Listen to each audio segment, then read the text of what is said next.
Chapter 21, Wind Release Jutsu 2. It took just 10 days for Fujin to learn the 5-ranky Wind Release Jutsu. With one more month of vacation still remaining, he started training for the rank D Jutsu. He revamped his plans thinking, my initial plans were to learn in order of their importance. But since I'm able to learn at such a quick pace, let's just learn in the order of ease of learning them. So let's do Breakthrough Jutsu first, and follow it up with Dust Cloud Jutsu and Gale Surge. On getting all the required data from the library, he began the training for Breakthrough Jutsu. The initial process was very similar to Gale Jutsu, only the amount of chakra he had to gather was larger. The winds generated needed to have much more power, also the winds had to be made sharper to cause damage. On his initial few tries, the result was only as good as Gale Jutsu. But he could clearly see where he should improve. In merely 15 minutes he was able to expel a stronger gust of wind from his mouth. He noted, it ain't very powerful yet, but its damage should be damn good if paired with a fire jutsu. Anyways, this jutsu will require a lot of work. The process of gathering chakra as well as the process of converting chakra into wind should be faster. The chakra gathered should be larger as well to increase the damage done. He practiced it for 7 days, until he got the hang of the jutsu. He also tested it on a poor tree, which resulted in it losing the majority of its leaves and many branches. His thoughts were, that's good. Though it probably won't kill anyone, it can easily injure most Jennings. The next day he grabbed the scroll for Dust Cloud Jutsu and memorized it. This jutsu was incredibly easy. Its process was similar to Breakthrough Jutsu, just that it had to be focused on the ground to lift the dust above. It also had some aspects of wind levitation jutsu to ensure that the dust cloud existed for a longer time. He was able to raise a dust cloud on his very first try. However, it lasted a very short time. Properly incorporating the wind levitation aspect took a few hours, but by the end of the day the progress was sufficient. The next day he began training for Gale Surge Jutsu. It was almost the opposite of wind retrieving jutsu. Here he had to distill the air around him with his chakra, and then suddenly release it up to 3 meters in a direction. In a way it resembled the almighty push of Nagato. Of course the power was extremely lacking. This jutsu didn't really provide a very good defense. However, Fujin's reason for learning this jutsu was due to a couple of ideas he had with it. The first being to increase the range and power of this jutsu, and the second was to be able to release wind in every direction around him. That way this jutsu could become incredibly disruptive.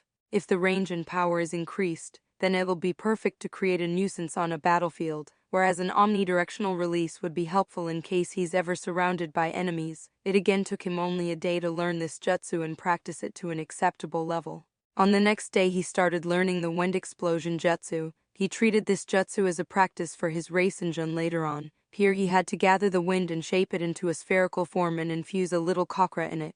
That was the difference between it and Reisenjun. Reisenjun was purely made of chakra, whereas this jutsu was majorly made of wind and only had a small percent of chakra in it. Since the amount of chakra was low, these spheres could be launched at the enemy. Since he was already practicing for Reisenjun, this jutsu became much easier to learn.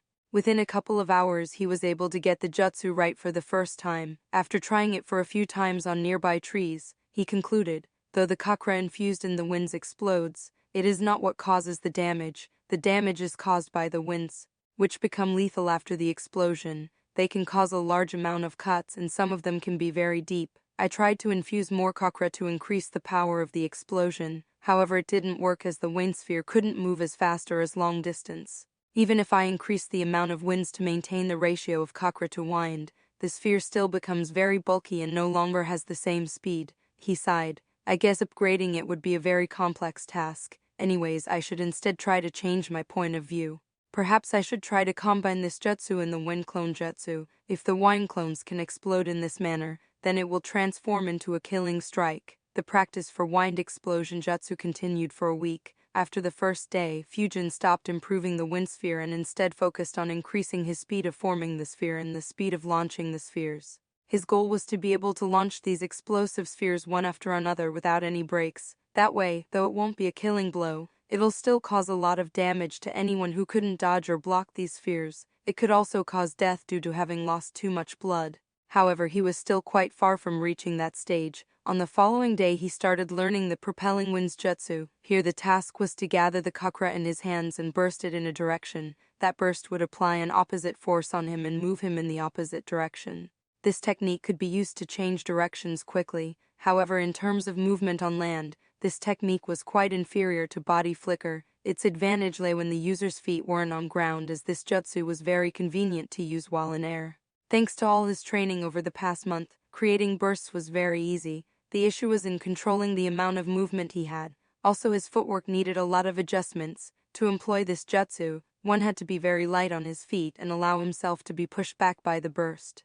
While he could control the amount of force of the burst, the force applied back changed in accordance to how much pressure was applied on his feet. That was incredibly hard to control. On the third day of its training, he managed to bypass this issue by using two tactics. The first was, he would slightly jump in the direction where he wanted to go to and then use the burst to push him there. The second was to use the burst and then force his feet off the ground instantly, which would make him move out of the way. However, the control for the second one was lacking a lot.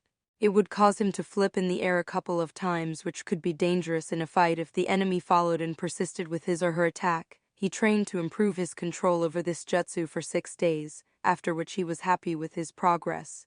That night after dinner, he decided to sit down and think about his current status. He thought, in the last 32 days I have learnt 5 rank E wind release jutsus and 5 rank D wind release jutsus, including the 3 basic ninjutsu, body flicker and shadow clones. I now knew 15 jutsus in all. He analyzed his jutsu further and concluded, my wind clone jutsu makes the normal clone jutsu redundant. I should completely drop its usage. Gale jutsu 2 doesn't need any more work. It can cover footsteps adequately and in fights. Breakthrough jutsu is much better. That leaves 13 jutsus. Even though I have learned them, if I talk about truly mastering a jutsu, then I have probably mastered just one jutsu, which is body flicker jutsu, on which I spent 10 whole months. Next I should focus on mastering these wind release jutsus, especially to perform them without hand signs. Even though the body flicker jutsu took 10 months to master, if I have learned anything in the last 1 month, it's that either my talent in wind nature is extremely high, or these wind release jutsus were very easy.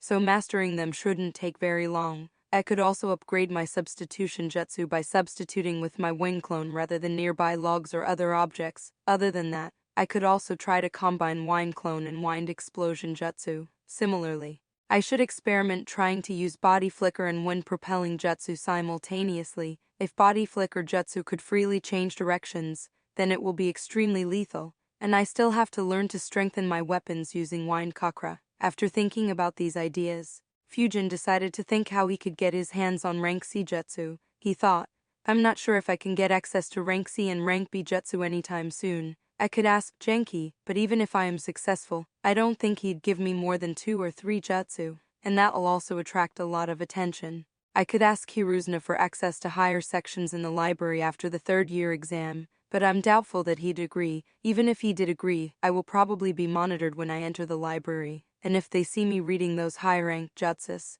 they may have someone keep an eye on me. That would mean that I can't practice ninjutsu secretly like I do right now, and if they send someone good enough to avoid me from sensing him, that would mean my skills would be known to Hiruzuna and soon to Danzo. He sighed. Leave it, let's follow stability.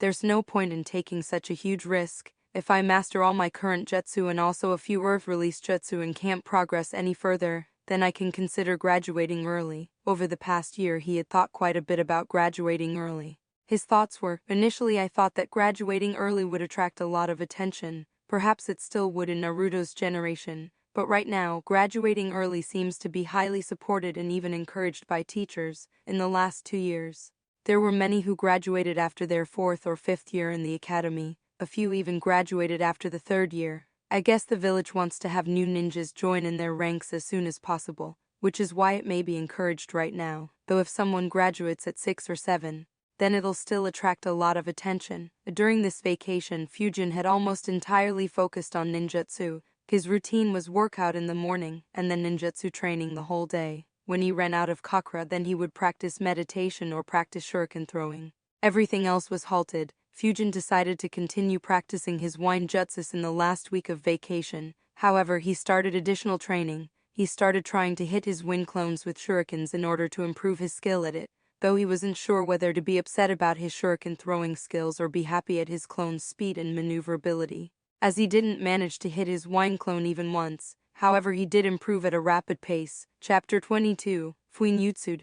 The 3rd year started after the vacation. This year, Genki focused on other crucial aspects of a ninja apart from fighting capabilities. Fujin was a bit surprised that he didn't push for any more advanced jutsu, but on thinking for a bit, he understood more than half of the class isn't able to keep up, considering that he asked me to learn wine nature. I'm guessing he gave similar advice to others who could keep up.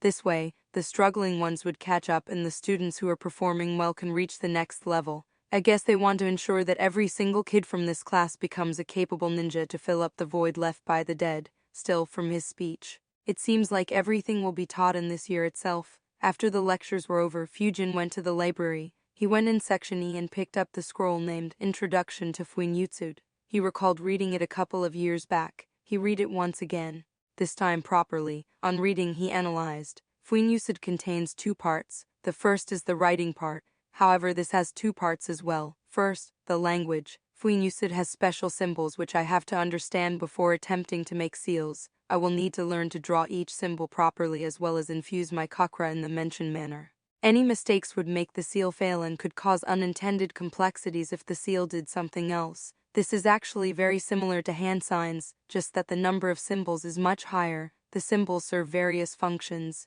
The main function I can see is its ability to produce an element.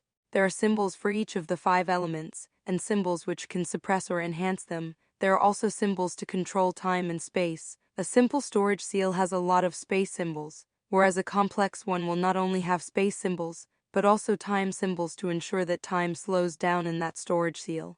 The second was the logic part. This part is very similar to coding on Earth. Since I know coding, this part is easier for me. However, it ain't much of an advantage. Coding is pretty easy to learn. I'm sure the brighter kids from my class could pick it up within a week or two. After the writing part, the next part was to mold my chakra to create what the seal is used for. For a simple sealing scroll, I would have to create that storage space with the help of the symbols and also set up the conditions for activating the seal. Sigh.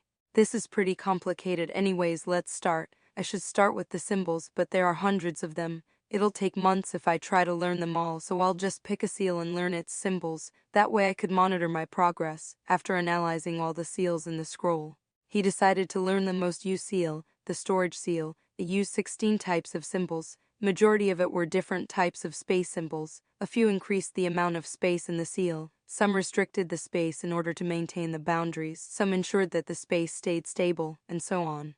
He drew the required symbols perfectly on a spare scroll and also took down notes related to it. He had seen a few others do the same in the library, so he wasn't worried about getting into trouble, though he was very surprised at Kanaha's magnanimity. Once that was done, he left the library. He went to the market and transformed in an alleyway. After searching for a bit, he found the shop he was looking for. There he bought the special ink required for Fuinjutsu as well as special scrolls for the same. The scrolls were made of a special material.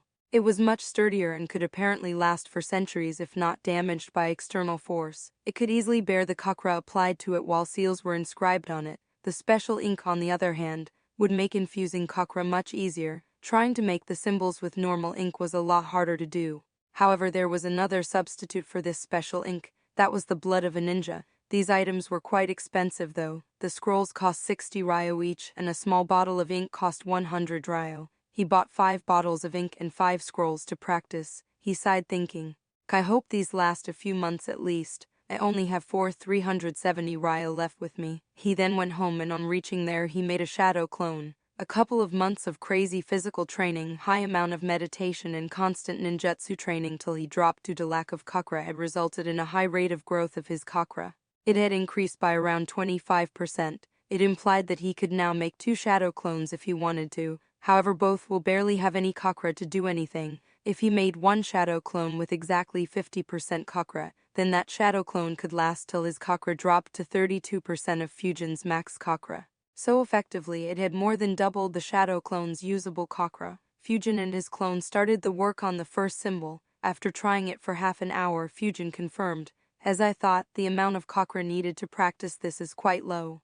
This is good news for me as my shadow clone will last a lot longer. Calculating from my clone's remaining chakra, I'd say he'll be able to last 4 hours while practicing these symbols. After an hour's practice, he dispelled his clone on dispelling it.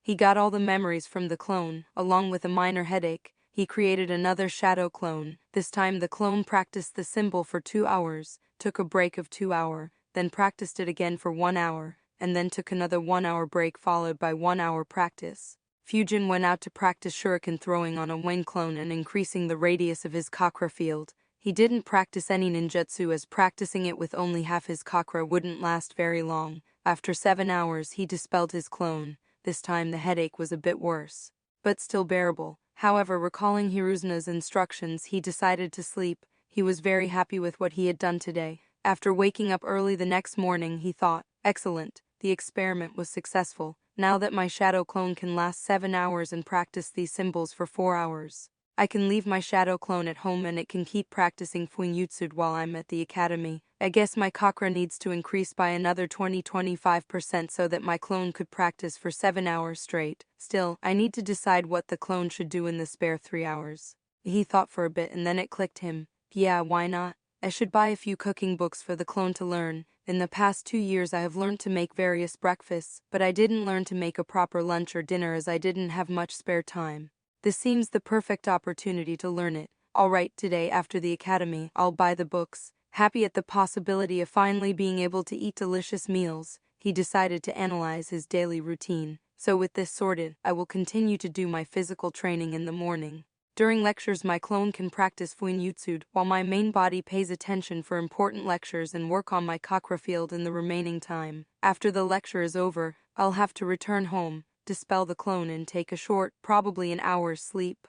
Then I can practice my ninjutsu and shuriken throwing. And the year continued in this manner. Genki taught a lot of practical knowledge that was needed for ninjas, and Fujin continued his hard training. Fujin did note that the class was a bit more serious this year. He thought, I guess his one-on-one talks had a good effect. After 6 months, Fujin was able to do the Ranki wind release jutsus with no hand signs. Only the wind clone needed a single hand sign. Among rank D, he could do wind propelling jutsu without hand signs. However, the rest required 1 or 2 hand signs. 23 days before the exams for the 3rd year were up, he managed to do all but 2 without hand signs. Only Dust Cloud Jutsu still required a couple of hand signs and Wind Clone still required 1 hand sign. Similarly, Shadow Clone 2 had dropped to just 1 hand sign, the Clone Seal, which he was unable to do without hand signs. His Breakthrough Jutsu and Wind Explosion Jutsu now were able to do much higher damage and all the other wind release jutsus had been mastered to a certain extent. It took his clone 3 months to master those 16 symbols and another month to successfully make a storage seal. It took another month of practice to be able to do it comfortably without any mistakes. He had spent 4,000 ryo on the materials till then, leaving him only with a little over 2,000 ryo with him. He had created 5 proper sealing scrolls. Each time when he bought the materials, he had bought it from different shops under different disguises. Of the 5 shopkeepers he met, he had observed that one of them seemed greedy and with loose morals. He thought, I can't continue the expenditure on Fuinjutsu. Probably another 4 months before I'm totally broke, so I'll have to sell my scrolls. Trouble is whom to sell. I can't give out my identity and I'm not sure if any shopkeeper will agree to buy without knowing the seller. Sigh, I'll have to approach the one with low morals and greedy nature. Luckily one of the shopkeepers fits the bill, unless he has put up a facade, so I should take some precautions. Preferably I should send a clone under transformation jutsu. Chapter 23. The first deal. Over the next few days, he had his shadow clone spy on the shopkeeper. Genki's training for stealth was really helpful during this period. His name was Jing. He was probably in his 40s. The clone observed his actions and his movements to see whether he is a hidden ninja.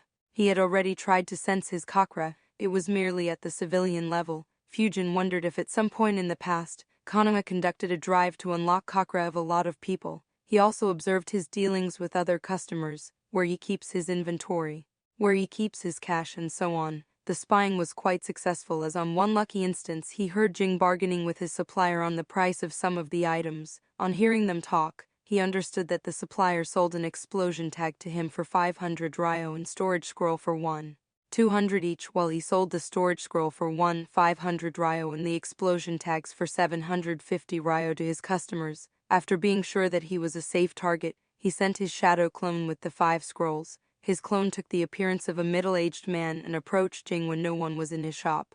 On seeing him approach, Jing put up a kind smile and said, "Hello, what do you want to buy?" Fujin's clone replied, "Hello, I'm not here to buy but to sell." Hearing that, Jing was quite surprised. He raised an eyebrow and asked, "Sell, who are you?" Fujin's clone replied, "You can call me Zoro." Jing noticed the fact that the man in front of him asked him to call that. He then asked, "What do you want to sell?" Fusion's clone paused for a moment and stared in his eyes. He then said, "Storage scrolls, Jing," trying to gain an upper hand in any negotiations. Said dismissively, "I already have 3 suppliers for storage scrolls. Why should I buy from you?" Fusion's clone smirked and replied, "Because my scrolls are better." That statement got Jing interested. He asked how, and "I'll inspect your scroll first before buying from you." Fusion's clone maintained his smirk and replied, "Suit yourself," and handed him a scroll. Jing took the scroll and invited him to a room inside the shop. On the way he asked, "So what's the name of your company and who is the person in charge of it?" However, he was dismissively answered with, "You don't need to concern yourself with it." Hearing that, Jing thought, "Oh, a secret organization, so either he is someone who doesn't want anyone to know that he can make storage scrolls, or he has a secret organization behind him which probably does some shady work. I'll make a ton of profits from this sheep." On reaching the room, Jing started inspecting the scroll. Fusion Clone's claim wasn't empty. A standard storage scroll has 10 storage seals in it. However, the one he made had 12 seals in it. When he saw Jing inspecting the scroll, Fusion's clone thought, "It isn't difficult to make 12 seals in a single scroll. You just have to draw the seals closer to each other." Actually, if anyone wants to make an optimal storage scroll while keeping the size of the scroll the same, then he could make 25 seals in the scroll. However, for the ones who mass-produce these seals, 10 is the optimal number.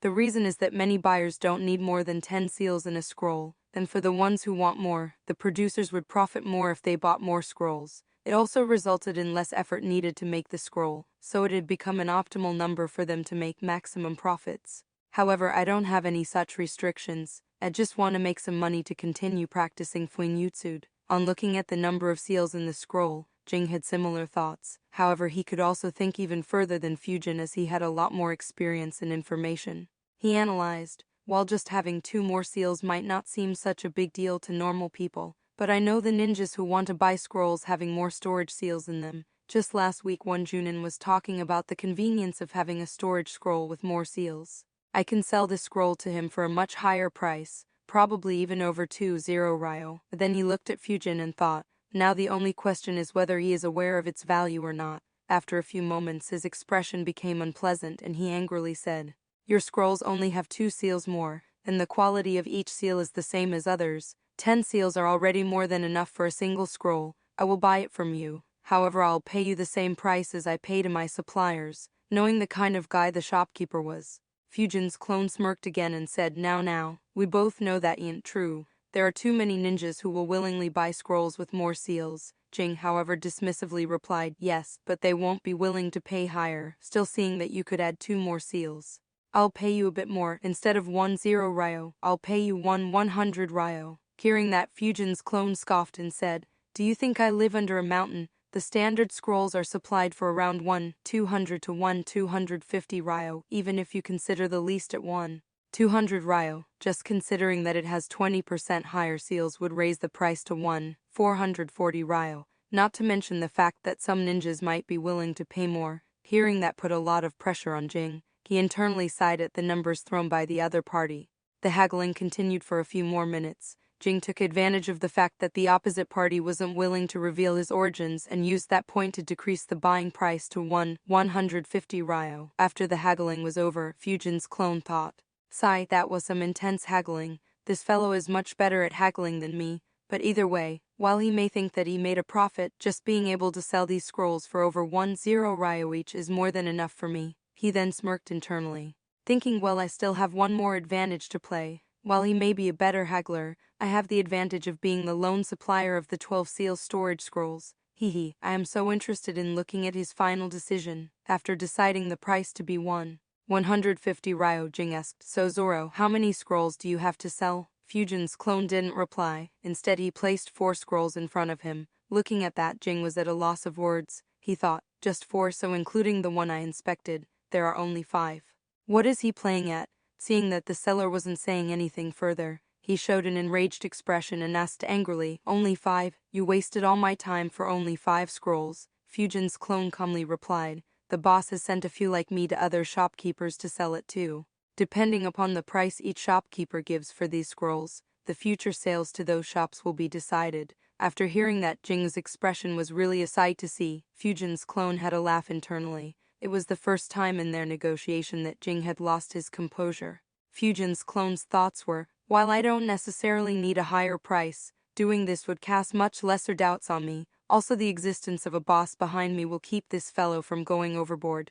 Jing, however, got lost in his thoughts. Damn. What to do now? By buying one scroll for 150 ryo, I probably won't get any more scrolls from him in the future. But if I pay high, and others still pay higher, then I still might not get any in the future. Still though, a boss and more people like him? Are they trying to change the whole storage scrolls market? He thought for a bit more and then asked, will you be selling all your scrolls to only the one who buys it for the highest price, or others as well? Fujin's clone replied, we will be selling it to many shopkeepers. Only the amount of scrolls we sell to them would depend on the prices they offer. Of course, the ones who offer lower than average might not get any, but I'm not privy to the exact plans. Jing analyzed for a minute and then sighed. He thought, buying it for a low price would mean killing the goose that drops the golden eggs. But how much should I buy it for? I don't want to pay a lot for it, otherwise my profits won't be enough. Let me go with 500 ryo. That should be enough to earn higher off them than normal storage scrolls. He then offered a price of 500 ryo per scroll.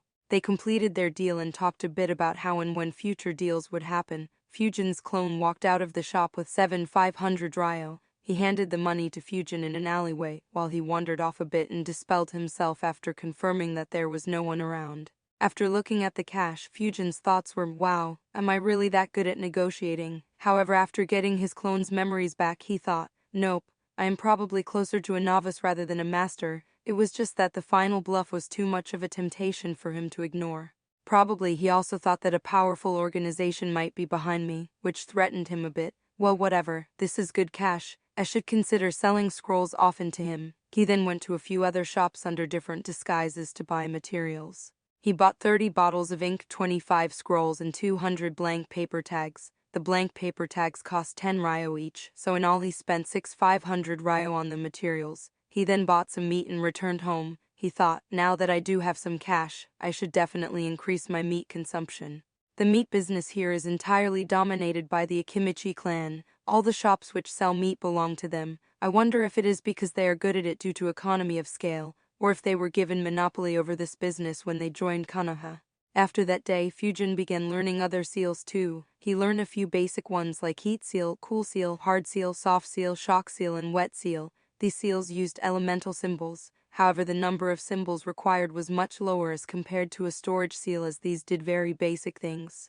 The heat seal could only be used to warm a room, while the cool seal absorbed heat from the surroundings to make the room cooler. Shock seal could apply a small electric shock, but it was very harmless too, as Fujin could bear that shock without any issue. Hard seal was used to harden a surface or an object, whereas soft seal did the reverse. Wet seal was used to gather the moisture from the air and make the surface it had been stuck to wet. All these seals had to be made on a paper tag, and to use it, it would have to be applied on a surface and be activated.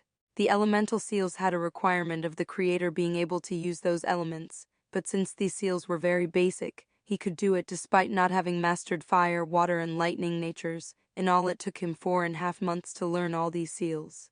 During this time, he also started selling 20 storage scrolls to Jing every month for 30 ryo. He kept the amount low so that the major suppliers of storage scrolls won't be annoyed by him and try to find him. On the other hand, Jing was very happy too, as he could sell these scrolls for around 300 ryo. By the time third year's exams were up, Fujin had saved over 100 ryo. Chapter 24, Graduation Exam. In the third year, Genki had focused entirely on the basic skills. It made this year a lot more fun. After having taught one skill entirely, he used to come up with games so that everyone would get used to using it.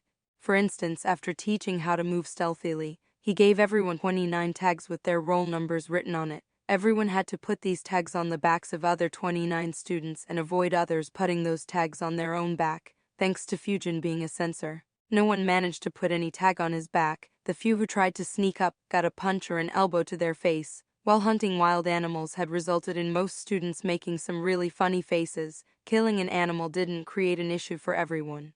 Though Fujin did sigh, thinking, I never thought that my first kill in this world would be a freaking rabbit. The fun part, according to Genki, which he enjoyed the most, was having everyone cut open the animal they hunted, clean it, and prepare it for cooking. An act that disgusted most of the students, including Fujin, as he had never done anything like this in his earlier life. Only Nobu was completely unaffected. And in order to make everyone learn cooking properly, Genki banned bringing lunch to the academy for a few days.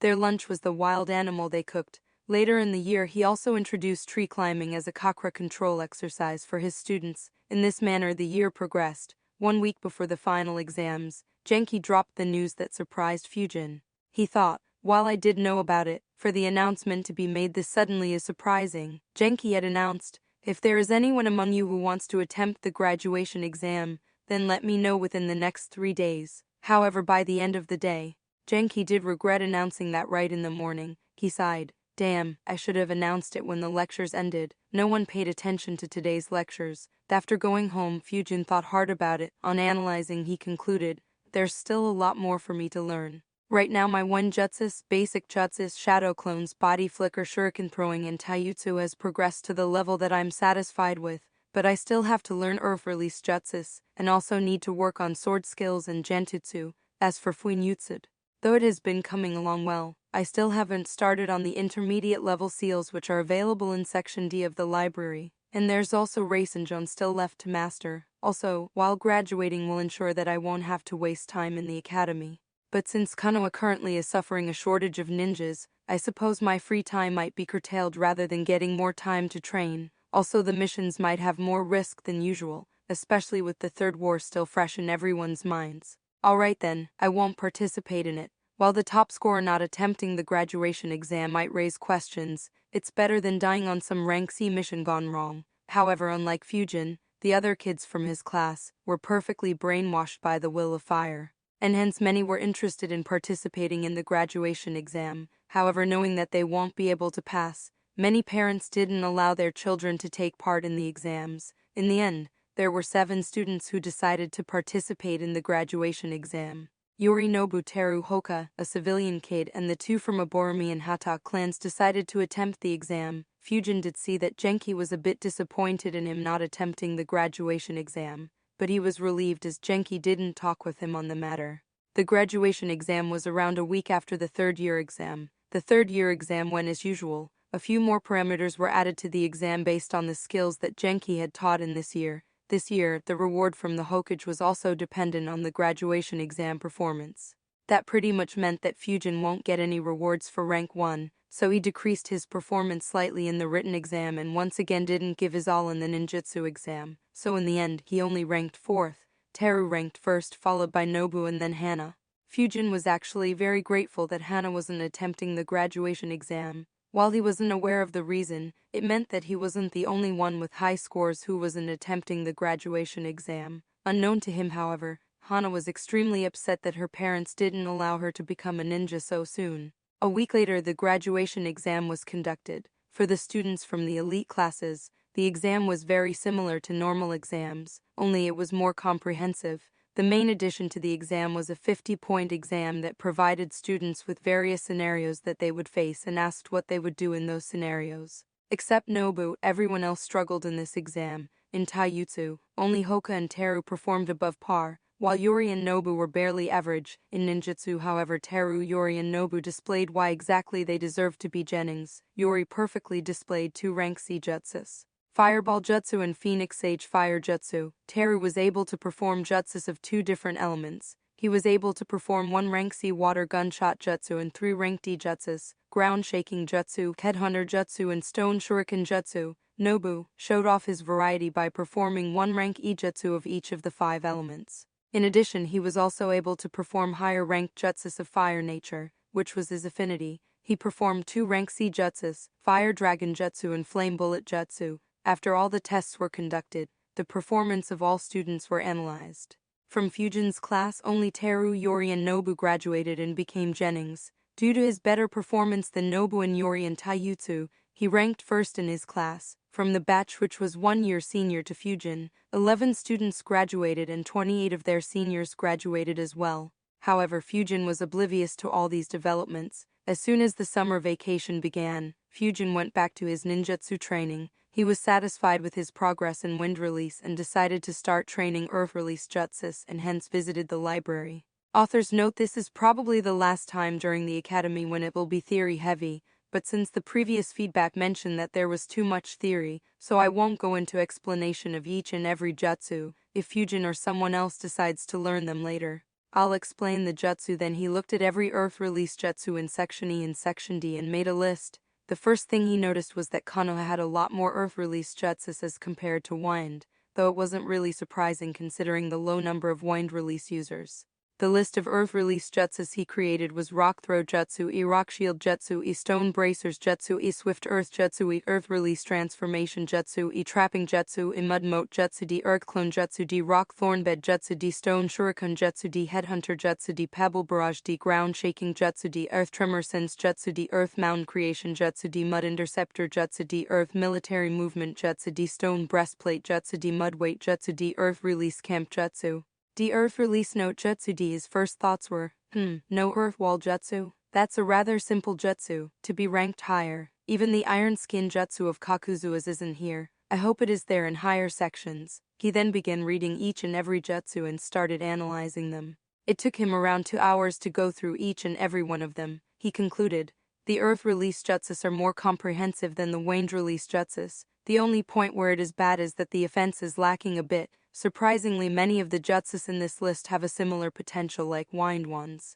However, there is one big drawback. Most of the Earth Release jutsus, especially the ones with high potential, will be severely restrained if the fight is over a water body. Now that I think about it, Iwa is pretty lucky to not share any border with Kiri. Otherwise they'd be in very passive situations in the wars. Anyways, I can ignore all offense-oriented Earth Release jutsus. For defense, Rock Shield Jutsu is a good option. It probably is an inferior version of Earth Wall Jutsu, so it can be upgraded later. I also wonder if I could use the hard seal to make the shield more durable. For trapping, Mud Moat Jutsu is a good option. It creates a 6 feet deep moat with 6 feet radius around the user. It should serve as a base for that rank of Swamp Jutsu which Jiraiya had.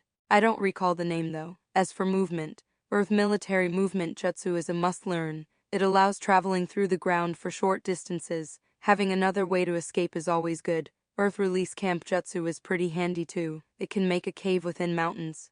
There are a few small hills in the village, like the one where there is a waterfall. I could try this jutsu somewhere near there. Also, these 4 jutsus make a neat combo. I could use Camp Jutsu to build a cave within a mountain, then use Rock Shield Jutsu to hide the entrance. Prepare moat around the mountain, and if anyone manages to find the cave, then I can escape with Earth Military Movement Jutsu. He began his training for the Earth Release Jutsus. While he hadn't honed his Earth nature as much as Wind nature, he still had honed it a lot.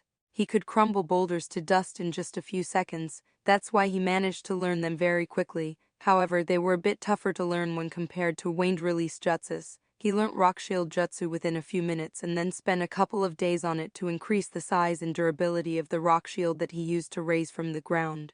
He also attempted to apply the hard seal on the rock shield he raised. It increased the durability of the shield. However, applying the seal and activating it took around 1-5 seconds to pull off, something he might not have in a fight. The Camp Jutsu was learnt within a day. Though the cave was a bit dusty, he could just use Breakthrough Jutsu to clean up all the dust. He could also use the Rock Shield Jutsu to cover up the entrance if he wanted to hide, though he had to leave a small space open in order for air to circulate. He didn't bother perfecting this jutsu as there was no need for it right now. The next was the Mud Moat Jutsu. It had an aspect of water nature as well, so it took him close to a week to learn it. He would need to improve his water nature if he had to improve this jutsu further. So he decided to leave this matter for his future self. And lastly, he practiced Earth Military Movement Jutsu. This one was quite difficult to learn. The jutsu involved moving through the ground like he is swimming, so he had to soften the ground a lot to be able to do that.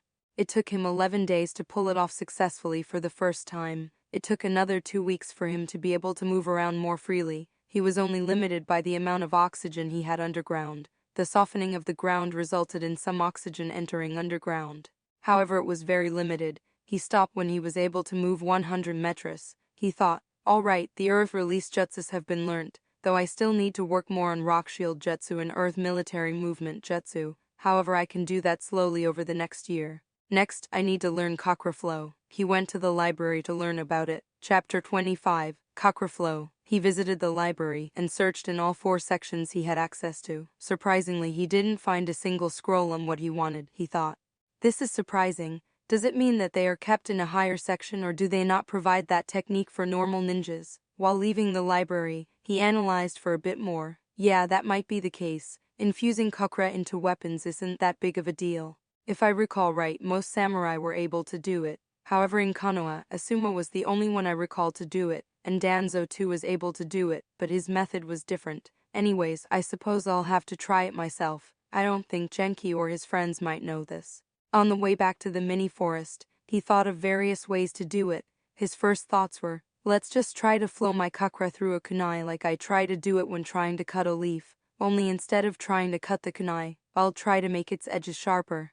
He then tried to implement that trick, however he had many troubles in doing it. He had instantaneous success in what he was trying to do as he was able to imbue his kunai with his chakra on his first try. However, the chakra amount that got imbued was very low, and even after trying to infuse more chakra in it for 2 days, he didn't improve much. Also, while the kunai's sharpness and penetrating capabilities improved, it wasn't much, and he didn't make any improvements over the couple of days. He thought, what a bummer, this seems to be a dead end. I guess having a chakra blade might aid. But something seems wrong. Perhaps I'll improve if I stick to this. However, it will probably take years. I need to think of another way. He thought for a few hours and then it clicked him. He decided to go the Hunter x Hunter way. He thought, yeah, that's right. I could try the similar way as in Hunter x Hunter. I'll first try to release my chakra and coat it all over my body, and then try and extend that coat to cover a kunai I'm holding. While the method is very inefficient, it should allow me to learn it faster. Once I'm able to do it, I'll have to practice doing it without coating my body and directly infusing chakra into the kunai. Coating the entire body with chakra wasn't something any ninja preferred to do. The reason was simple: insufficient chakra. Doing it would exhaust the chakra of the user very quickly. From what Fujin could recall, apart from the Jinhyukuras, only the Reikages coated their body with chakra. Others would at most coat a body part or weapons to enhance them. Fujin began training in the new way, and it was very exhausting. In merely 7 minutes, he ran out of chakra. However, he could see that he was making some progress in extending his chakra to his kunai. It was slow, but a steady growth he observed in 7 minutes. He guessed that in around 10 attempts he'll be able to perfectly coat the kunai with his chakra. However, with the chakra exhaustion, he could probably only train it around 3 or 4 times in a day. Not to mention, there was much more to do after coating the kunai with his chakra. Not wanting to waste weeks on this, he decided to buy soldier pills. After resting for a couple of hours, he went to his home to get cash and then left to buy the pills. He transformed in an alleyway and went to a shop that sold soldier pills. Soldier pills were extremely useful for a ninja. When he read it the first time, he was a bit amazed by it. It's a top-quality soldier pill. Could provide around 30 times the chakra of an average junin, and it didn't do it right away but provided the chakra in small parts every hour consistently over 3 days. It also released enzymes which stimulated the ninja to stay awake for 3 days. That's why someone who consumed a soldier pill could fight for 3 days straight. Unknown to Fujin, there were also better soldier pills, but they were custom-made for top ninjas and not available for everyone. Fujin decided to buy soldier pills of medium quality. These were mostly used by chunins.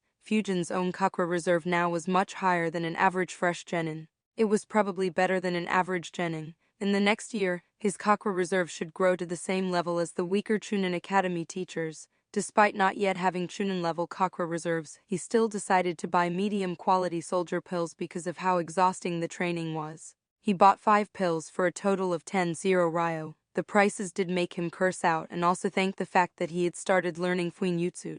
The next 3 days he trained a lot. On the first day itself, he was able to coat his kunai with chakra. He then charged it with wind nature, and that had an immediate impact on the kunai's sharpness and penetrating power. The chakra extended the kunai's range by 5 km. He experimented a bit with his new ability. He thought, excellent, I can cut through branches like I am cutting through thin air. While I can't cut a tree, it's because the size of the kunai is too small. With a sword even that shouldn't be an issue. The kunai is also able to penetrate deep within a boulder. I recall Naruto and Asuma being able to penetrate through a boulder in one of the fillers. So I could try that. Honestly, if an enemy underestimates me and tries to block the kunai, then he'll be very badly injured. But I do need to reduce the amount of chakra I need to do this. The next part of the training should be to directly try to coat the kunai without coating my whole body.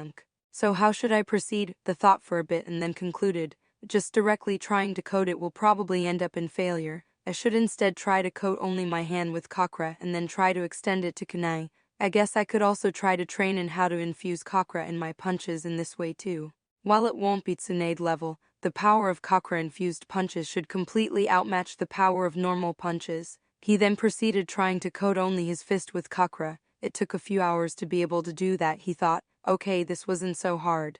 He then tried to extend that kakra to kunai. While he was able to extend it, the amount of kakra he could now extend to the kunai was much lesser. He thought, see, since I'm just coating my fist, that's why the amount of kakra I'm extending is much lesser. So basically I'll have to concentrate more kakra in my fist. He then started to concentrate more kakra in his fist. This was much harder than expected. It needed a very high level of kakra control to be able to do that. Luckily for Fujin, he had trained his kakra control a lot. It took a day for him to be able to double the kakra he could concentrate in his fist. Not satisfied with the amount, he kept on trying more. However, soon 3 days were about to be done. Hence he decided to rush back home before it as soon as it was 3 days. Exhaustion hit him real hard. The side effect of using soldier pills was bad. Luckily it was only a short-term exhaustion and didn't have any long-term effects. He straight away went to sleep without setting any alarm. When he woke up he looked at the clock and thought, oh, it's 8:10 am. Wait, I fell asleep yesterday at 4:30 p.m., so I slept for over 15 hours. Damn, the exhaustion hits hard. Also, I'm very hungry right now. After brushing and cleaning up, he grabbed a couple of ration bars and ate them. He did his morning workout. Though it was 3 hours late, and decided to go out to eat meat for lunch in Yakiniko-kia, he rested for the rest of the day, and the next day continued his training. It took another 3 days for him to double the amount of kakra he could concentrate in his fist again. He thought, wow, I wonder how strong my punch is now. Let's test out on a boulder. On punching the boulder, a lot of cracks appeared on the boulder, but Fujin was screaming internally, bloody hell, this hurts like a bitch. After a few moments he checked his fist and thought, wow, there are no visible injuries. Though it hurt a heck of a lot, it didn't cause any bleeding or injury. It only caused a few small scratches. I guess I have really become strong. He spent the next 15 days increasing the amount of kakra he could infuse in his kunai and also making the kakra much sharper. While just infusing wind kakra in it had made it very potent, he had to shape his kakra to form a thin edge that aligned with the edges of his kunai for maximum effect. By the time the vacation was over, his kunai could penetrate through 3-4 meters wide boulders and get stuck in the 4th boulder. And the range of his kunai due to kakra flow was increased by 15 km. However, he noticed that once he was able to increase the amount of kakra infused in the kunai and make it much sharper, it started to deteriorate the condition of his kunai. 2 days before the vacation was over, the kunai with which he was practicing with crumbled. He sighed thinking, well, it was a kunai I picked up in the forest. I wonder if a new kunai will last longer. I guess I'll need to buy a few kunai later on. I should also check on the prices of kakra blades. The day before the academy started, he visited the best weapon store in Konoha to look for kakra blades. He hadn't transformed this time and just went in as an enthusiast. The reason was that he wanted to show an interest in it and the fact that the shopkeeper was a retired ninja whose kakra was almost twice that of Genki. The prices, however, shocked him. He thought, what the fuck, a small kakra knife costs 2 million ryo. Heck, why didn't Kakuzuha steal Asuma's kakra blades instead? And though they don't have any kakra swords, the details in the book say that the cheapest one costs 7.5 million ryo. The prices got him thinking, damn, what should I do? The costs are too high. If I focused a lot on Fuinyusud and sold a lot of seals, I might be able to make that much in a year or two, but it'll attract a lot of attention, not to mention that the kakra swords have to be custom made. So trying to get it with a random disguise will most probably not work. I really doubt that the village won't pay any attention to such a big purchase. If I wait till I can earn by doing missions, I doubt I can earn this much till I am able to do rank missions. That's a long time away. He thought for a bit more, and then it clicked. That's right, I do have the option of asking it as a reward from Hiruzuna. This year I'll train a lot to dual-wield swords, and even show off my training a bit to show everyone how interested I'm in swords. And Genki knows that my nature affinity is wind, so they will get the hint. Though there are 2 main problems, the first being that pretty much everyone will know about it. The second is whether Hiruzuna will actually reward me something so expensive. He thought for a bit more. Oh well, fuck it. I can bypass the first issue by asking Hiruzuna to hold on to my swords. When I'm confident that I can take on Junin's, I'll ask him for the swords. As for second, if he refuses, then I will ask him for smaller kakra blades. With all the crap he talks about the will of fire, it'll be damn fun to see how he would refuse a young kid twice. Sadly, I have built a rather mature and a bit nervous image, so I can't throw tantrums if he refused me twice, though I'll definitely have my revenge if he says no twice despite boring me for hours year after year with his brainwashing speech. If he declines, then in the future I'll fund Naruto's pranks by supplying him with various seals. Then I'll enjoy watching the mess he makes of Konoha. With those thoughts he laughed like a devil. If Hiruzuno was aware of Fujin's thoughts, he'd have probably shivered. Chapter 26, Getting a Rank Seijutsu. The next day, the 4th year in the academy started. Not having paid any attention to the graduation exam, and wanting to get the information, he decided to go a bit early to the academy. He reached the class at 7:45 am. On reaching, he saw that 24 kids were already there, then there were 3 new faces. He looked around the class and didn't see Teru, Yori and Nobu in the class. He then went to Hoka, sat beside him and asked, "Morning, what happened in the graduation exam?" Hoka's mood first soured as he hadn't passed. But on realizing, he looked at Fujin in disbelief. "You don't know?" Fujin shook his head. Hoka continued, "Have you been living under a rock?" Fujin replied, "Nope, just under trees." Hoka gave him a deadpan expression. Fujin asked again, "Well, are you gonna talk today?" Hoka then showed a sad face and answered, "I failed. Only Teru, Nobu and Yori passed." Fujin, having expected that, nodded. He then asked about what happened in the exams. Hoka gave a summary of what all happened. Despite already knowing the possibility, he cited the fact that those 3 could perform rank Seijutsu. He thought, "Sigh, I guess being in a top clan or being backed by a crazy old fellow has its benefits." Fujin then asked whether those 3 formed a genin squad. However, Hoka replied, "No, Teru and Yori were placed together in a squad with someone a year older. No idea where Nobu went, but I haven't heard about him after the exam." Fujin thought, "I see, I guess Danzo inducted him into the route, though I am surprised that he didn't take Nobu when he was 3-4 years old itself." He then asked, "So what's up with the 3 new guys?" Hoka dismissively replied, "No idea." Seeing Hoka unconcerned about the new guys, Fujin thought, Konki isn't the right guy to ask this. He is very aloof if it doesn't involve taijutsu, but this much information is enough. I wonder if I could use this info to get a few C-rank jutsus from Genki. After the talk, Fujin decided to continue sitting there for the rest of the day. While he didn't make much of a relationship with his classmates, due to constant spars, his relationship with Hoka and Teru was better than others. Surprisingly, today, Genki didn't enter the class alone, but was also accompanied by an old man. When he entered, everyone stood up and greeted him, as he was the headmaster of the academy. After entering, he first made some small talk, then he started talking about the will of fire, and finally he asked the students to try to graduate this year. Fujin was quite surprised with this. He only had one thought, wow, they are really desperate. After he left, Fujin thought, I guess not participating this year is not an option. Then again, I have learnt most of the things I can. Only genjutsu and learning swords are left, and the second book of Fuinjutsu is still left. Still, if they are this desperate, I might actually have a shot at chakra swords. After that, the headmaster introduced the 3 new kids. He said, "Since 3 of your classmates have already become genin, we have transferred 3 students from other divisions to your class. So be friends with them." The 3 kids introduced themselves to the class. They were the top 3 among the remaining 400 students of their year. Some students were happy to have new classmates. Some felt like they didn't need anyone else to join in, so the reaction was mixed.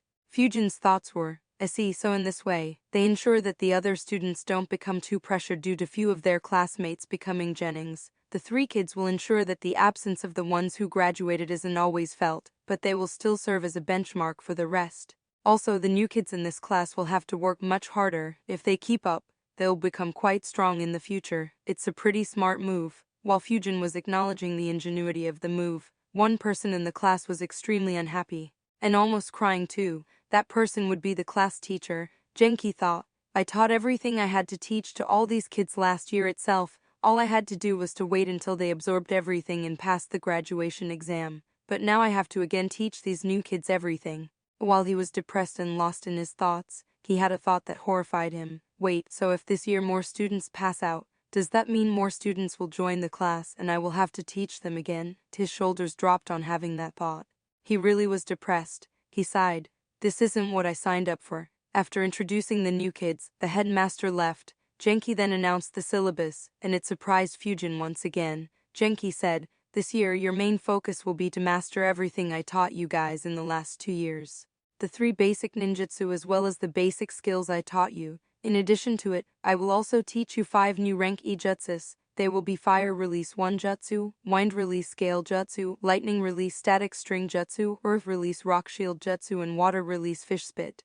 These jutsus aren't compulsory for you to learn in order to graduate. However, they will be very helpful to you, if you are able to use them. I've already explained nature affinities to you last year, so I'll check your nature later, and at the very least, you'll have to learn the jutsu of your affinity. Learning all 5 will help you if you decide to graduate early. Your former classmate, Nobu, was able to perform all 5 of these jutsus. That's why he was able to graduate so early. Mentioning Nobu riled up the class and made them very competitive.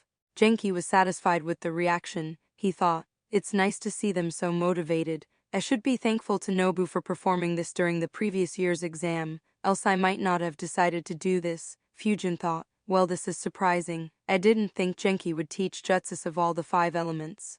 But it isn't much of a concern for me. I already know 2 of those 5 jutsus. After the class was over, Fujin grabbed a sparring sword from the academy and started practicing swinging it. He had 2 basic ideas, which is why he wanted to learn using swords. The first one was to infuse wind chakra in his swords.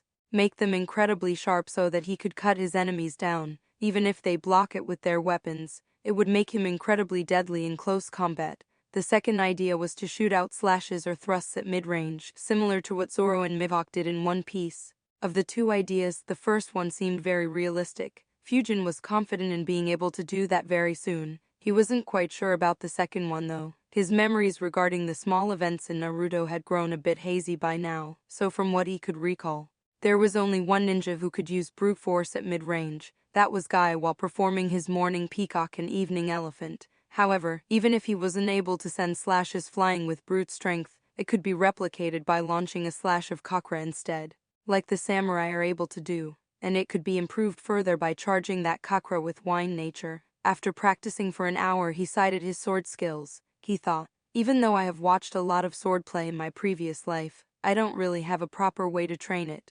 Oh well, I'll bother Genki once again. So he kept the sword back and went to find Genki. On finding Genki, he saw Genki talking with a fellow teacher. He waited for a bit. Genki, after seeing Fujin, cut short his talk and asked Fujin why he was here. Fujin said, Sensei, I want to learn how to use swords. Can you teach it to me? Genki almost cried internally. First, that headmaster made me teach 3 new kids everything again. Now this brat comes and asks me to teach him how to use swords, as if I don't have any other work to do.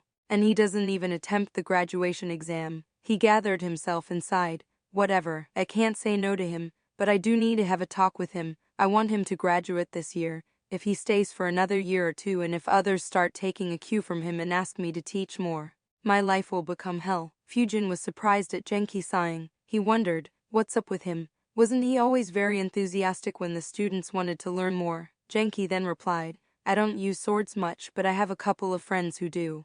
I'll arrange you some sessions with them. While he was saying this, he thought, I am so glad that I made so many good friends on whom I can offload my students. Fujin nodded and thanked him. Genki then asked a few more things and then moved on the topic to graduation exams. He asked, Fujin, what are your thoughts on graduation? Fujin sighed internally at the question. There really is no other option this year. He put up a thoughtful expression and said, I will be attempting it this year. Last year I wanted to attempt it too, but I got a bit scared as it was told to us at the last moment, and I didn't know what to do. He then showed a slightly yearning and slightly sad expression and said in a sad voice while looking down, but after hearing that Yoriteru and Nobu were all able to perform rank C jutsus, I guess it was a good thing I didn't attempt the exam. I would have made a fool of myself if I did. Fujin maintained that expression, while hoping that Genki takes pity and gives him some rank C wind release jutsus. On seeing Fujin's expression, Genki felt some sympathy for him. He thought, an orphan with no clan becoming a ninja is pretty difficult. Not having the resources that a clan provides puts them at a huge disadvantage. I myself struggled a lot due to coming from a civilian family. He sighed a bit and decided, all right, I should cheer him up and give him a rank C jutsu. Great Breakthrough Jutsu is a very basic one for wind users, and I'm sure that Lord Hokage would agree too, but first I need to check up on his progress. He tried to cheer Fujin up a bit and then asked, we checked your nature affinity more than a year back. How far have you progressed with it? Fujin replied, Sensei, I managed to cut the leaf in 2. I learned Gale Jutsu from the library. I can also do Breakthrough Jutsu, but I'm still improving it. Genki was a bit surprised at the answer. I didn't expect him to come so far, and even practice jutsus by himself. Then again, he was very diligent. Also, rank E and D jutsu aren't hard to perform, but since he has learned these 2, Great Breakthrough Jutsu should become easier for him to learn. He then said, That's good. Can you show me how well you can do them? Fujin nodded and they went to the training grounds. Fujin first performed Gyojutsu properly, though he could perform it without hand signs. He made all the hand signs while showing it to Genki. Genki nodded and said, "That's good. Show me breakthrough jutsu. Try it on that tree." He pointed to a nearby tree. Fujin once again made the hand signs, but he made them at a slower speed. He also controlled the power of the jutsu. It only broke off a few leaves and a few twigs. After performing the jutsu, he thought, well, this much should be enough. If I had gone full power and turned this tree into a naked tree with plenty of deep cuts, a certain someone would have gotten very interested in me. Genki was impressed with Fujin's performance. That's good, though the power is a bit lacking. It's sufficient considering that he is only 9 years old and didn't have anyone to teach him, but his talent in ninjutsu is definitely not as good as the 3 who passed. Genki thought a bit more on whether he could help Fujin more, but he couldn't come up with anything. He concluded, oh well, even if he doesn't become a ninjutsu expert, he still is a sensor, not to mention that his taijutsu is solid too, and though his ninjutsu ain't very good, the wind element makes fire stronger. So, between his sensor skills and wind jutsus, he will provide a lot of utility to his squad, so becoming a special Junin within a decade shouldn't be an issue for him. He might even become a Junin if he grows well. On concluding his thoughts, he said, nice work, Fujin. Both the jutsu have been learnt very well, though you should work on increasing their power. Fujin nodded and said, yes, sensei. Genki continued, don't worry about rank C jutsu, I'll see if I can get one for you. Fujin quickly thanked him. The next day, Genki, after taking Hiruzuna's permission, handed the scroll for Great Breakthrough Jutsu to Fujin. He said, this jutsu is the next stage of breakthrough jutsu. Learn it properly. It'll help you to graduate. Fujin thanked him again. Chapter 27. Kinjutsu. From the next day, Fujin restarted his Fuinjutsu practice by leaving a clone back home. He hadn't practiced it much in the last 2 months as he couldn't leave clones behind when he did ninjutsu training. He still had a few basic seals to learn. Fujin guessed that it'll take another 2-3 months to be done with them, then he could move on to the next scroll. One dilemma he had was whether he should leave 1 or 2 shadow clones back home. Since the time he had started to practice shadow clones, his chakra had grown to over 3 times. According to the scroll, if a shadow clone could use 2/3 of its chakra before dispelling, only then it is considered a proper shadow clone. According to that logic, Fujin could make only 1 proper shadow clone. However, practicing Fuinjutsu for 7 hours didn't require that much chakra, so he could leave 2 shadow clones if he wanted to. On analyzing, he decided, for now let's just leave 1 clone. I'll see how the academy goes for the first week and then decide. The day after that, Genki handed Fujin the scroll for Great Breakthrough Jutsu. Fujin started learning it the very same day. It was very similar to Breakthrough Jutsu, just had a lot more power. He managed to learn it on the very same day, though there was still a lot of room for improvement. The power had to be increased a lot and hand signs had to be reduced to 0. He recalled, I remember Wakarisha making a mess of the forest in the Chunin exams with this jutsu, so there's a lot more I need to do to increase its power, but at least this jutsu is learnt. I'll keep the scroll with me for 3 weeks and then return it to Genki. Later in that week, Genki checked everyone's affinity. Unsurprisingly, most had the fire affinity. The remaining were split between the earth and water affinities. No one had the lightning affinity, and Fujin, whose affinity was already known, was the only one to have the wind affinity. Genki also explained the jutsus to the class. The lightning one basically just formed strings of lightning that could shock anyone it touched, but it lacked power and was pretty harmless overall. The water one involved spitting out 1 small jet of water. Fire Release 1 jutsu, however, surprised the whole class. While it was a simple jutsu that involved producing a heat ray with 1 finger, it was the most basic jutsu from a set of 6 jutsus. Each of the 6 jutsus build up on one another, and the last one was a very powerful Ranka jutsu. This information got Fujin very interested in the technique. Right now, he had the knowledge of only 1 Ranka jutsu. Having another he could learn would increase his firepower a lot. However, he controlled his desire for the jutsu due to 2 reasons. He hadn't yet trained his fire nature, and this jutsu didn't seem like it could be enhanced with his wind release jutsus. In all, the 5 jutsus could be used alongside the basic skills Genki had taught. Fire Release 1 jutsu could start fires, Fish Spit jutsu could douse it, Gale jutsu could cover tracks, Rock Shield jutsu could defend and create a cover to hide, and Static String jutsu could paralyze small animals for a minute or 2, so they were pretty handy. Next week, Genki announced, today we will be learning about swordsmanship. I have invited a guest teacher to guide you. Genki had thought about this after Fujin asked him to teach him how to use swords. He concluded, swordplay training can be done by everyone, so it won't be fair to only arrange it for Fujin. If someone of the 30 students have innate talent for swordsmanship, then it will be a good find. Even if no one has interest in it, just learning how to use another weapon would be helpful for them. I'll just talk to Lord Hokage and try and arrange someone for this job. Fujin was surprised by the announcement, but on thinking more, he realized that it was very reasonable. Everyone went to the academy training grounds. On entering, they saw Genki talking with a tall, muscular guy who carried one sword on him. Genki introduced him. He will be teaching you how to use swords. His name is Nakaya Michi. He is a chunin like me. Everyone greeted Michi respectfully. Michi first started by giving a background of swordplay. He gave a rather passionate speech about being a swordsman. He talked about the first and second Hokage using swords. He also talked about treating the sword as an extension of your body. Fujin was getting serious guy vibes from this guy. After 15 minutes of his speech, he then got to the basics of swordplay. He taught how to hold the sword, what stance to take, how to swing it, and so on. Fujin paid a lot of attention to his instructions. However, not everyone was interested in it. The students from Nara Akimichi and Yuzuka Aborami and Hyuga clan showed zero interest in it. After a week, Michi asked who all were interested in pursuing swordplay seriously. Aside from Fujin, only one civilian kid and one from the Hatak clan decided to practice it seriously. Michi talked to all three of them to understand more about them and why they wanted to pursue swordsmanship and to what degree they wanted to learn it. On asking that question to Fujin, he replied, I want to develop my swordplay as much as I can and make it my main mode of combat in close distance. Michi then praised and asked, that's a good attitude, you'll be a fine swordsman one day. But do you have any ideas on how to proceed ahead in using swords? Fujin wasn't sure what all options were available in Konoha, so he shook his head and said, no, I am not aware. Can you tell me what all the paths that are available? Michi replied, well, in Konoha, we have a lot of dances that go along with swords. For example, I know the dance of Crescent Moon, which is one of the strongest kinjutsu in Konoha. There are many basic styles that you would need to learn before you can do this kinjutsu.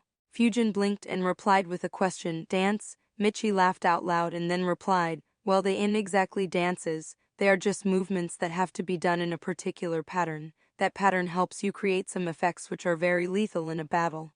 Like some movements create after images, or make you disappear or make it seem like you ain't moving. But since those movements seem like an elegant dance, it was termed as such. Fujin put up his thinking face and thought, well, I obviously know that. However, the dance, while having good effects, is in itself very restrictive. A good opponent can easily disrupt those movements. Baki could straight up defend it by having stronger defensive means. That's why that height guy died so easily. Though if someone learns all these styles, they could come up with a very advanced kinjutsu style. But that'll easily take a decade or more. Not the kind of time I have. I just want a straightforward approach with swords. High offensive power, enough proficiency to defend with the swords, and my agility to dodge or chase if need be. With Wing Kukra flow, just this much will be extremely lethal against any normal ninja. Now how to convey this to him? I can't just say that your styles are weak. I can't just say that if Madara asked you whether you can dance, and if you showed him your dance of Crescent Moon, then he might bang his head on the ground and go back to his grave. Wait, that doesn't sound like Madara. No, he might instead drop a few meteors. Yeah, that sounds like him. He then answered, for now I don't want to learn the various dances. I just want to learn how to do a strong frontal assault with swords. He then paused for a few seconds and said, I don't know if it's possible or not, but is there any way to make the swords more lethal by using kakra or send flying slashes? Fujin had to be very careful here. After all, the library had no mention of kakra flow, so he had to present it as his own idea. Michi was initially a bit disappointed with Fujin as he didn't want to learn the various sword styles of Leaf, but he was very surprised when he heard the question, did this brat think about kakra flow by himself? Also, aren't those samurais able to send kakra flying in the form of slashes? This kid has a very innovative way of thinking. Sadly, I myself haven't learnt kakra flow or samurai saber techniques. He was a bit distressed over it. Now what to do? It's super embarrassing to tell him that I don't know it. Dance of Crescent Moon doesn't require kakra flow. Also, learning it will take a lot of time and effort, which is why most of us don't learn it. He thought a bit more and finally sighed and said, what you are talking about is kakra flow. We send kakra through our swords to make them stronger. However, it is a very complicated technique and very few in Konoha know it, so don't worry about it right now. As for flying slashes, samurais are able to do it, however their techniques are a secret, so learning it will be difficult. Fujin showed disappointed expressions. He thought, Wow, this guy is useless. Couldn't he at least get someone who knows that to teach me? Looking at Fujin's disappointment, Michi consoled him, saying, "But you don't need to worry. Those are very high-level concepts and you could have an opportunity to learn them in the future. For now I'll drill all the basics in you." Fujin nodded at him, thinking, sigh, my expectations have grown a bit too much. This guy doesn't really owe me anything. I guess having a class teacher who is so helpful increased my expectations a lot. He then thought for a bit more and concluded, well, if Hiruzna denies me chakra blades, then I could ask him to arrange someone to guide me in samurai saber techniques. Even though Michi said that those techniques are a secret, it's highly unlikely that no one in Konoha knows it. Also, now that Michi has mentioned it, I do have an excuse to explain from where I learned about it. After that discussion, Michi started teaching the basics to all 3 students. Later that day, Fujin bought a sword for himself. The sword was normal, but its quality was better than a normal kunai. It cost him 22 Fivik Ryo after some bargaining. The reason to buy it was because he couldn't practice Kakra flow with the sparring swords in the academy. Chapter 28, Genjutsu. The year continued in such a manner. Michi did drill a lot of basics into Fujin, which Fujin absorbed like a sponge. As for the 5 basic elemental jutsus, Fujin didn't bother to learn them for now. From the second week, Fujin started to leave 2 clones back home to learn Fuinjutsu. This doubled his speed of learning Fuinjutsu, however, in order to not mess up his brain. Both clones practiced the same symbol or seal. 1.5 months after the 4th year began, Fujin was done with the basic Fuinjutsu. In this period, he also noted, since both my clones practice the same seal, it doesn't double my speed of learning. After dispelling both of them, I get the perspectives of the clones, hence the base formed is much stronger, but it comes at the cost of the learning speed. In all, I think that my learning speed has increased by around 60%. He analyzed for a bit more and concluded, the optimal use of shadow clones will be when each of my clones learn different things. However, the one attempt I did caused me an insane headache, so while this isn't the best use I can make of shadow clones, I guess this is the most optimal path for me. I suppose having a sturdier base would be more important than learning speed. After learning the basic seals, he decided to learn more advanced seals from the next version, which was in Section D of the library. This book had seals to store an element in it, for instance seals that could seal fire in them. It made him wonder if the seal Jiraiya used to store Amaterasu was such a simple seal. The elements stored could be created with the help of ninjutsu, however this wasn't a necessity. Elements could be taken from the surroundings as well, like for water, he could store water from a river in the seal. On reading the seals in the book he realized, it looks like the seals Shikamaru used against Kakuzuas are in this scroll. However, I guess what he used wasn't normal water, but instead water that conducted electricity much easier. I guess they put a lot of salts in the water or maybe something else to increase its conductivity. Anyways, even these don't have much use in combat.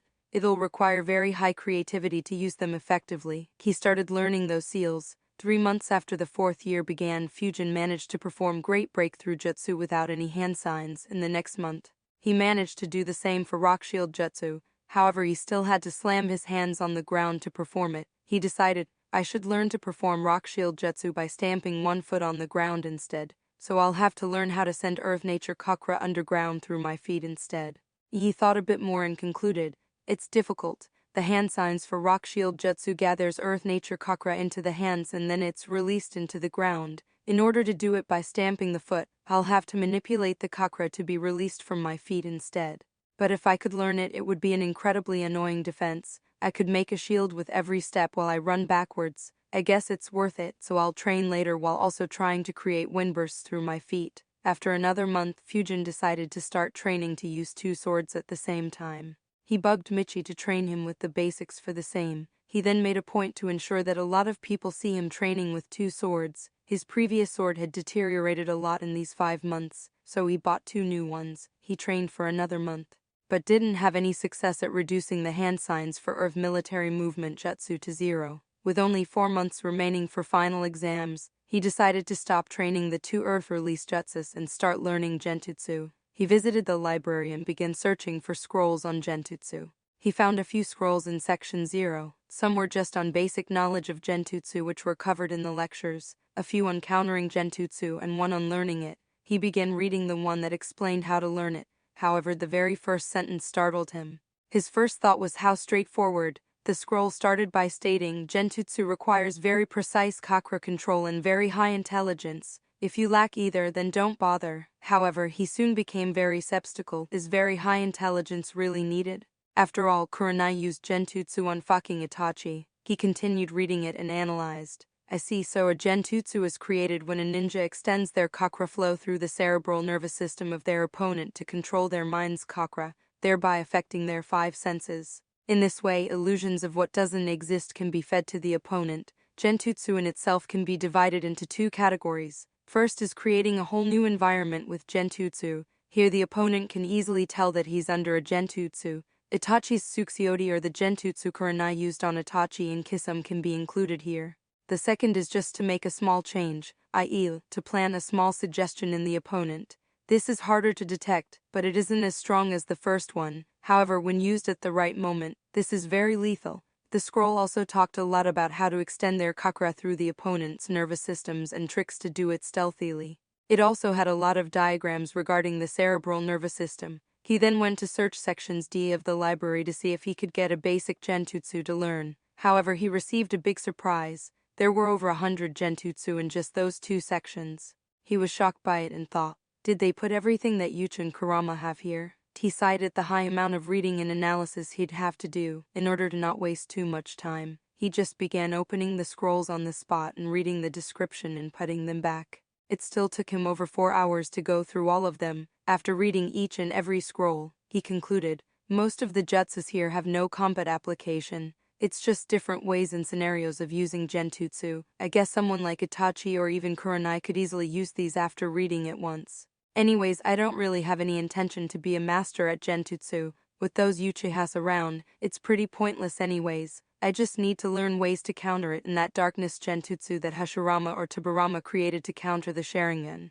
Though I guess that one is a B or a ranked genjutsu, so I guess I should learn a couple. Let's go with rank E double vision jutsu and rank D demonic illusion hell viewing jutsu. Double vision makes the opponent see doubles of everything, so it would be useful in putting the opponent under a lot of pressure. And hell viewing is the one which Kakashi used on Sakura. He then read how double vision jutsu is performed. He also read a few scrolls on countering genjutsu, and then followed the usual protocol and reached a mini forest. Genjutsu training couldn't be performed solo. It needed someone to cast the genjutsu on, otherwise its result will be entirely unknown, so he created a shadow clone to practice it. His plan was, I will try to cast a genjutsu on my clone. Once the clone dispels, I'll get all memories of what was experienced by the clone as well as my ability to cast a genjutsu. Also, the clone will try to resist the genjutsu and will try to release it. This way I can train in both casting and countering genjutsu at the same time. To counter genjutsu, a ninja had two ways, the first being to stop his chakra flow and disrupt it, and the second being to inflict pain upon yourself to break out of the genjutsu. Stabbing yourself with a kunai, or biting the tongue or any other means were fine too. Of course, a shadow clone couldn't use the second way. He began by trying to affect his clone's cerebral nervous system with his chakra flow. He recalled all the diagrams he had seen and the ways to affect your opponent's cerebral nervous system with your chakra. It required extremely precise chakra control. He didn't have any success on day one. He kept practicing it, and it took him 16 days to be able to do it. After another 7 days, he was able to successfully use double vision jutsu on his clone. For double vision jutsu, after his chakra invaded his clone's nervous system, he had to affect his vision and double all inputs it received. The main point was to ensure that your chakra output is so low that the enemy doesn't sense it. His clone observed, wow, I can see doubles of everything. 2 of my main body, 2 trees for each one. Even every pebble on the ground and the clouds too have doubled. Apart from that, the ground and sky seems normal. I guess because it is so large, I can't make any difference between 1 or 2 of them. But regarding the doubles, I can't see much difference between them. If I hadn't already seen the surroundings, then I would have not noticed most of the things to be doubled. I'd just think that there are more pebbles on the ground, the forests are denser, and that there are more clouds in the sky than normal.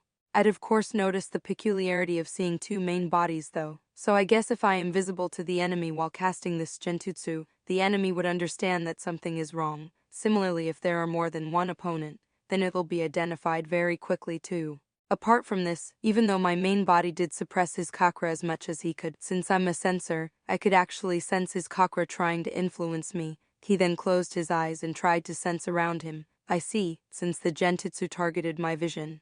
Only that was affected. If I try to sense, I only sense 1 main body, So this genjutsu won't work against sensors. The clone then stopped sensing and nodded to Fujin. Fujin took that signal and launched 4 shurikens on the clone. The clone saw them as 8 shurikens and thought, I saw both the main bodies toss 4 shurikens each on me, then flickered around to dodge the shurikens. Fujin then used projectile control jutsu to have those shurikens chase his clone. Since he could see 8 shurikens, it was a bit tougher to dodge them. After half a minute, the clone used Gale Surge Jutsu to disrupt the main body's control over the shurikens. He then used Wind Retrieving Jutsu and pulled 2 shurikens towards himself and caught them with each hand. However, he was only able to catch one, while the other disappeared. The clone then dispelled himself and passed all the memories to Fujin. Fujin analyzed, I see, the jutsu isn't as useful as I thought it'd be. The only use is when an enemy is all by himself, and I hide around him and target him with shurikens. Even that will only work if I get him to an unknown place where he won't observe any difference in his surroundings. Also, it won't work against sensors. One very important piece of information I got is that I can sense an enemy trying to influence me through genjutsu. The question is, did that happen because I am a noob when it comes to genjutsu, or can every sensor sense this passively? If I can, then this will become an excellent way to counter genjutsu. All I have to do is disrupt my chakra before the enemy completes his genjutsu. Of course, there will be limitations for this. I don't think this way would work against Sharingan as it performs genjutsu with only eye contact. However, I could sense genjutsu cast by others easily and disrupt it midway. Who knows, perhaps with practice, it might even counter the Sharingan. He then resumed his practice, only this time his clone would stop and disrupt his chakra after the genjutsu was casted. The clone managed to get it done within a day. On the next day, his clone would attempt to disrupt his chakra as soon as he felt Fujin's chakra invading his nervous system. Surprisingly, that only took a few hours to learn. Happy with the progress, he decided to move on to the next jutsu. Chapter 29, Combat Practice 1. Fujin started to learn Demonic Illusion Hell Viewing Jutsu. This jutsu was more advanced than the previous one. In its simplest form, it affected the opponent's vision and showed him the view that the caster wanted to show him. Alongside that, the caster also had to affect the opponent to trigger fear and dread. This jutsu could be improved by influencing the opponent's sense of smell and hearing too. Fujin recalled, the genjutsu that Kakashi casted on Sakura had Sasuke asking her for help. So I guess he controlled her hearing too. I am not sure if he influenced her sense of smell too. Then he could have added a stench of blood. He began practice for this jutsu. He practiced triggering his clone's fear and dread, and then influencing his sense of sound and smell. It took 7 days to get all these 3 down. He then had to work on creating an illusion, however he hit a roadblock. So what exactly am I afraid of? He thought for a bit. The only thing I fear right now is Danzo forcefully inducting me into root, but even then, it's not something I dread. I guess that's my good luck that I don't have any mental demons. He thought more and then it finally clicked him. He casted the genjutsu on his clone. His clone allowed the genjutsu to be cast. Nothing happened for a few seconds. But then the clone saw something. There was a small black dot over the horizon, and it kept getting bigger. He soon noticed what it was and thought, fucking tailed beast bomb. As soon as he saw it, he felt fear and dread. However, having experienced it for a few days, he understood that Fujin had triggered his fear and dread. The tailed beast bomb hit him and the illusion was over. The clone then dispelled himself to pass the memories back to Fujin. Fujin thought, that went well. I guess right now my biggest fear is dying like a cannon fodder. Without being able to do anything about it, he then thought a bit more about the illusion. The illusion was pretty well, however the shape of the tailed beast bomb was unstable. That has to be improved. Also the ending was abrupt. While a weaker opponent, like Sakura, might fall unconscious, a hardened ninja would definitely not be unconscious after the illusion, so perhaps it could be expanded further to give me more time to deliver a killing blow. Perhaps after the explosion, I could induce the smell of soil and blood, and maybe show the opponent an image of his own dead body, make them think they died and are now a soul or a ghost for a few seconds. He continued working on improving his illusion. It took a week for him to be satisfied with the illusion he created. After he had learnt those 2 genjutsu, less than 3 months were left for final exams. Fujin was progressing very well on all parameters. However, there was one important aspect that he hadn't focused on yet. He thought, alright, everything's going well. My chakra level is already on par with the weaker academy teachers. My ninjutsu and taijutsu too have probably surpassed genin level. Fuinjutsu is going well. I should be done with the current scroll in another 6 months. In Kenjutsu, basics have been learnt well and chakra flow has become much smoother. I can easily cut through a tree with my sword. Heck, I can cut a boulder too, and I have started with genjutsu too. However, I severely lack combat experience. In fact, it won't be wrong to say that I have no combat experience at all. After all, there's no danger to life or even any permanent injury in the taijutsu tournament. We aren't even allowed to throw shurikens at each other. Another important thing is battle and survival instincts. To be able to make a move purely on instinct in the middle of a fight, or to be able to sense if my life is in danger, is something that is incredibly important for any ninja.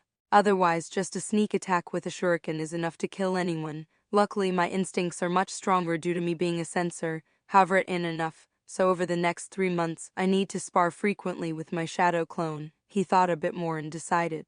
To start with, let's use wooden weapons. After I'm comfortable with it, I can move on to real ones. On the next Saturday, he went to a mini forest. After confirming no one was around, he made a clone and decided to spar. Both he and his clone were armed with 24 wooden shurikens, 6 wooden kunai and 2 wooden swords. They stood face to face 10 meters apart. Fujin picked up a pebble and tossed it into the air. The pebble hitting the ground was the signal to start the fight. Since the clone was made after all the planning was done, there was no need for any dialogue. As soon as the pebble hit the ground, both Fujin and his clone jumped backwards and launched great breakthrough jutsu. The jutsus clashed with each other, creating a lot of sharp winds that broke a lot of branches. After launching the jutsu, both flickered away to stay out of the range of the jutsu.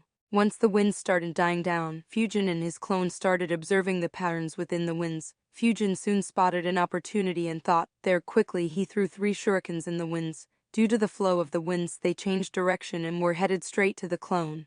The clone noticed that and flickered 50 meters to his left. Fujin noticed the clone flickering and observed properly that direction, and tossed another 3 shurikens out. Next, he performed projectile control jutsu and controlled all 6 of his shurikens to target his clone. Looking at the 6 shurikens heading at him, the clone kept using body flicker to dodge and waited for the right moment. It soon came and the clone prepared 2 spheres of wind and instantly launched wind explosion jutsu.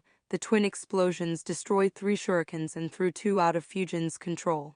However, Fujin directed the remaining shuriken on his clone, not allowing his clone any rest. The clone looked at the last shuriken and thought, trying to block it will be risky if he makes a sudden change in direction. I need a distraction. The clone moved backwards and slammed his hands on the ground and brought a rock shield up. Fujin changed the direction of the shuriken to curve around the boulder, but there was nothing behind there. He thought, damn, did he substitute or go underground? And flickered on a branch of nearby trees. He then fully activated his sensor mode and focused underground and sensed his clone. He thought, alright, just gotta wait till he surfaces, and prepared a wind sphere in each hand. The clone underground was heading straight up to Fujin to make a sneak attack. However, he sensed himself being sensed by Fujin and also the chakra build-up for wind explosion jutsu. Damn, can't launch an attack now. I need to get out of the ground. My speed underground is much slower. But I don't think I can dodge his wind explosion jutsu. The analysis was done within fractions of a second and the clone decided to leave the ground directly. Fujin, sensing his clone, flickered close to where his clone would surface. As soon as the clone's head popped out, Fujin launched both the spheres and started preparing more. The clone, whose head was barely above the ground, thought as expected and created a rock shield that he had already prepared. He had put much higher chakra into the rock shield, due to which the shield was much larger and sturdier. The wind spheres clashed with the rock shield and exploded. The winds eroded the surface of the shield, but couldn't break through it. As soon as he saw the rock shield appearing from the ground, Fujin, who had already prepared 2 more wind spheres, flickered to get a better shot at the clone. Even before the rock shield was entirely erected, he was already adjacent to his clone and only around 10 meters away from him. The clone couldn't see Fujin flickering due to the rock shield. However, on seeing that he was so close to himself, he fired a couple shurikens on Fujin. Fujin saw the 2 shurikens shooting towards himself and thought, I don't want to engage them, and sent a wind sphere to counter them and launched the second one on the clone.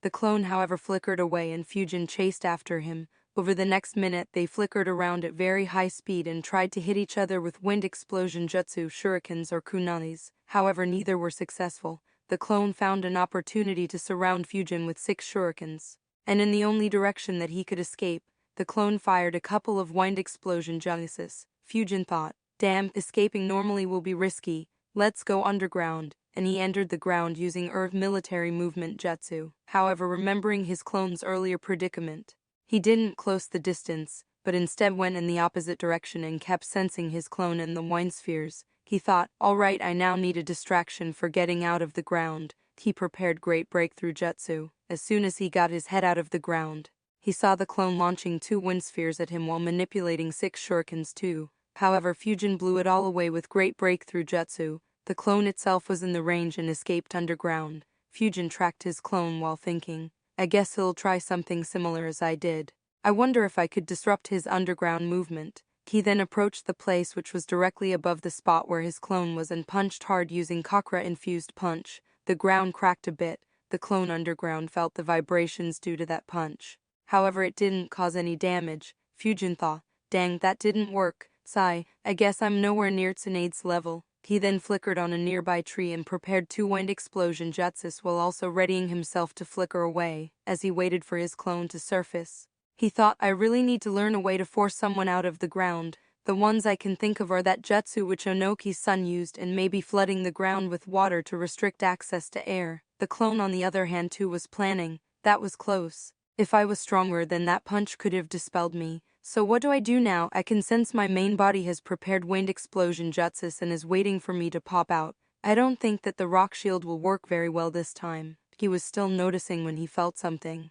Wait, I can breathe. I see. The cracks in the ground due to that punch allowed some air to seep in. I guess that sucks for the main body. Also, though I never thought about it, it's surprising that a shadow clone needs to breathe. I wonder if Tobirama couldn't create shadow clone jutsu without adding the ability to breathe, or did he add it just to improve its efficiency to perform infiltration missions? If it's the latter, then I need to find a way to remove the breathing requirement of the shadow clone. That way shadow clones could stay underground for hours. Anyways, now that I don't have any time pressure, I'll just wait here till I can come up with something good. After all, I don't have anything to deal with someone hiding underground. Fujin on the other hand kept on waiting on a tree branch for the clone to surface. After waiting for 5 minutes, his thoughts were, does a clone not need to breathe? Surely those cracks can't provide air all the way down. Can it sigh? I really can't do anything. Only Mud Moat Jutsu can have a chance, but its range is too short to work. I wonder if my clone has some strategy or is he just wasting time. He kept sensing the clone for another 5 minutes and finally had enough and dispelled the clone. On getting the clone's memories, he sighed at the clone's tactic to wait patiently underground. Sigh, that's my clone alright. I remember that one Counter-Strike game I played in my previous life. Both my team and the enemies went at each other, and within 5 minutes all my teammates were dead and only 2 enemies were alive. They thought they won, but then realized that they still had 1 more to kill. Poor guys tried to find me for 5 minutes straight, and finally when they entered the cave I was hidden in, I killed them. Chapter 30's Combat Practice 2. Fujin began analyzing his spar. While ignoring the ending, the spar went quite well, however it was mostly a mid-range fight. I used great breakthrough jutsu and wind explosion jutsu for offense, projectile control jutsu to control the battlefield, rock shield jutsu for defense and body flicker jutsu and earth military movement jutsu for dodging. Wind clones was another jutsu that could have been used, but we didn't due to the confusion it would have created. Other jutsus didn't work in this fight. Actually, I did try to close the distance, however my clone ensured that we never got to fight in close range as he'd be dispelled with just 1 hit. So I couldn't use taijutsu or swords and I never got any opportunity to use wind-propelling jutsu, and casting genjutsu in such a high-paced battle was just not possible with my current skills. As for the areas of concern, it's definitely underground battles. I don't have any way to deal with an underground enemy apart from going underground myself, but I don't have any skill in fighting underground anyways, so that'd be disadvantageous for me. Also, punching on the ground to crack it open is incredibly dumb. The enemy underground just gets better access to air. Apart from that, I also need a stronger offense. I guess I could have sent a kunai through the rock shield, but I couldn't do it with a wooden kunai. Either way, my current ninjutsu can't crack it. Also, I need to use flicker more properly. Both me and my clone at times flickered too far away. That kind of reset the tempo. I need to be able to estimate the right distance to flicker, so that I can continue my offense right away. I guess that'll take a lot of spars to get right. After analyzing, he summarized alright in terms of mid-range combat. I surpassed most of the genins that took part in the Chunin exam in Naruto. Only Gaara would easily beat me and Temari and Shino might be able to compete. My speed is definitely faster than Lee with his weights on, and body flicker is probably on par with his weights off. But body flicker doesn't have the same flexibility, maneuverability or even stamina that his natural speed has. As for my ninjusto, Great Breakthrough Jutsu and Wind Explosion Jutsu are coming along really well. The Earth release jutsus worked as I thought they would. And I'm really surprised with the high usability that projectile control jutsu provided. Though I can only control 8 shurikens max for the time being, it's still incredibly useful. He then thought about what improvements he should make to improve power. I think I'd need to learn fire release jutsus. After all, I don't have any access to higher rank jutsus for the time being, but me being able to use 3 elements will be very eye-catching. I guess I should wait till my genin squad is formed, if one of my teammates is able to use fire release. I can leave this for the future. Secondly, I think I should finally start learning race engine, and I also need to pack a lot of explosion tags. I wonder if I could attach an explosion tag to a kunai powered by one chakra flow. That way I could send a kunai through any defense the enemy puts up, and explode the tag when the enemy tries to dodge. As for flickering distance, it should improve with more spars. An underground combat I'll leave for later on, as I don't have access to anything that will help me combat it. I also need to improve the way I carry my weapons. I should try to inscribe some storage seals on the weapon pouches, maybe even go a step further and make a wristband with multiple storage seals to get what I want instantly. Anyways, I also need to test out close-range combat and see how it goes. He finally stopped analyzing and made another shadow clone. This time the rules were to fight in close range, so Great Breakthrough and Breakthrough Jutsus weren't allowed, and staying underground for more than a few seconds also wasn't allowed. Flickering was restricted to 10 meters. Both Fujin and his clone stood 20 meters apart, and Fujin tossed a pebble in the air. As soon as the pebble hit the ground, Fujin rushed towards his clone. However, his clone quickly prepared and launched a wind explosion jutsu. Fujin sidestepped the wind sphere and continued moving towards the clone. As soon as the clone saw Fujin sidestepping, he exploded the wind sphere, but as Fujin had continued rushing past it, he didn't take any damage and just felt strong winds on his back. He then slashed his sword, aiming to slice the clone's neck. The clone, not having time to grab his own swords, infused chakra in his fist and blocked it with the back of his fist. He then flickered behind and grabbed both of his swords. Not wanting to give his clone the opportunity, Fujin threw one of his swords straight towards his clone at a very high speed. Since the clone was still in the air, he twisted his hand to face towards his left and caused a wind burst, which propelled him to the right. Fujin followed up by launching 3 shurikens on the clone and then used wind retrieving jutsu to get his sword back and also approached his clone. The clone quickly used Gale Surge Jutsu to defend against the incoming shurikens, and then engaged Fujin in a sword fight. Over the past few months, Fujin had trained a lot in Kenjutsu. He had developed a combat style that was very overbearing and relentless. However, he had also trained in defending properly with the swords. Fujin and his clone clashed repeatedly with swords. Fujin was more on the offense, whereas his clone was more on the defense and repeatedly used wind-propelling jutsu or body flicker jutsu to avoid getting hit. In the next 30 seconds, the clone managed to graze his sword on Fujin's left arm and right cheek. However, Fujin soon created an opportunity by using wind-propelling jutsu along with body flicker and got a good hit on the clone, which dispelled the clone. Fujin sighed. Merely a minute of fighting before the clone dispelled. Also, though I managed to dodge the 2 hits from my clone, if the clone had used a real sword, then it would have cut my skin. If the swords were enhanced by Wayne Chakra flow, it could have left deep cuts, probably all the way to the bone. Worse, if it were poisoned, it might have incapacitated me. So there's a lot of scope for improvement. Actually, my clone has to avoid each and every hit as he'll be dispelled. That's good. I should probably start doing the same. And then I need to see how I can maintain an all-out offense while avoiding getting hit. There was also the issue of my clone having to block the sword strike with his fist. Even though it was infused with chakra, I'll still take a lot of damage if I do that against a real sword. So I should try to get gloves with a metal plate on the backhand. That would give me another way of defending. I guess my taijutsu needs an upgrade too. While the academy style is good, it ain't enough. Right now, despite putting way less time in it, my Kenjutsu completely overwhelms my taijutsu. I wonder which taijutsu style will suit me more. If I don't find anything good over the next year or 2, I could approach Guy and ask him to teach me his style. While he ain't dumb as many think, but manipulating him should be doable. Speaking of Guy, I'm surprised that I haven't seen him even once. Granted that I train in only a small part of the village, it's still surprising to never have run into him in over 4 years. Then again, I haven't seen many other canon characters either. Do they gather someplace elsewhere, or is Konoha so short on manpower that everyone has to constantly do missions? Anyways, this sparring has been really good. I should continue doing it. He then made another shadow clone and continued his spars. Over the next 3 weeks, Fujin sparred with his clone on a daily basis. His combat skills improved greatly over this period. After 3 weeks, he stopped using wooden weapons and began using real ones. The clone, however, had to fight carefully to ensure that he didn't critically injure Fujin. The spars got very risky after Fujin started using chakra flow to enhance the swords. In merely 2 months, Fujin ruined 4 swords, 13 kunanis and 33 shurikens due to these spars. He ran out of the weapons he collected from the forest and had to buy from shops. In all, it cost him slightly over 120 cryo on these weapons. However, he didn't bother with the money lost. His thoughts were, what's the use of having money if I don't use it to get stronger? But I guess I should be glad that I did learn Fuinjutsu. I still have over 220 cryo left with me. Right around the same time when he began sparring with real weapons, he also began learning Rasengan.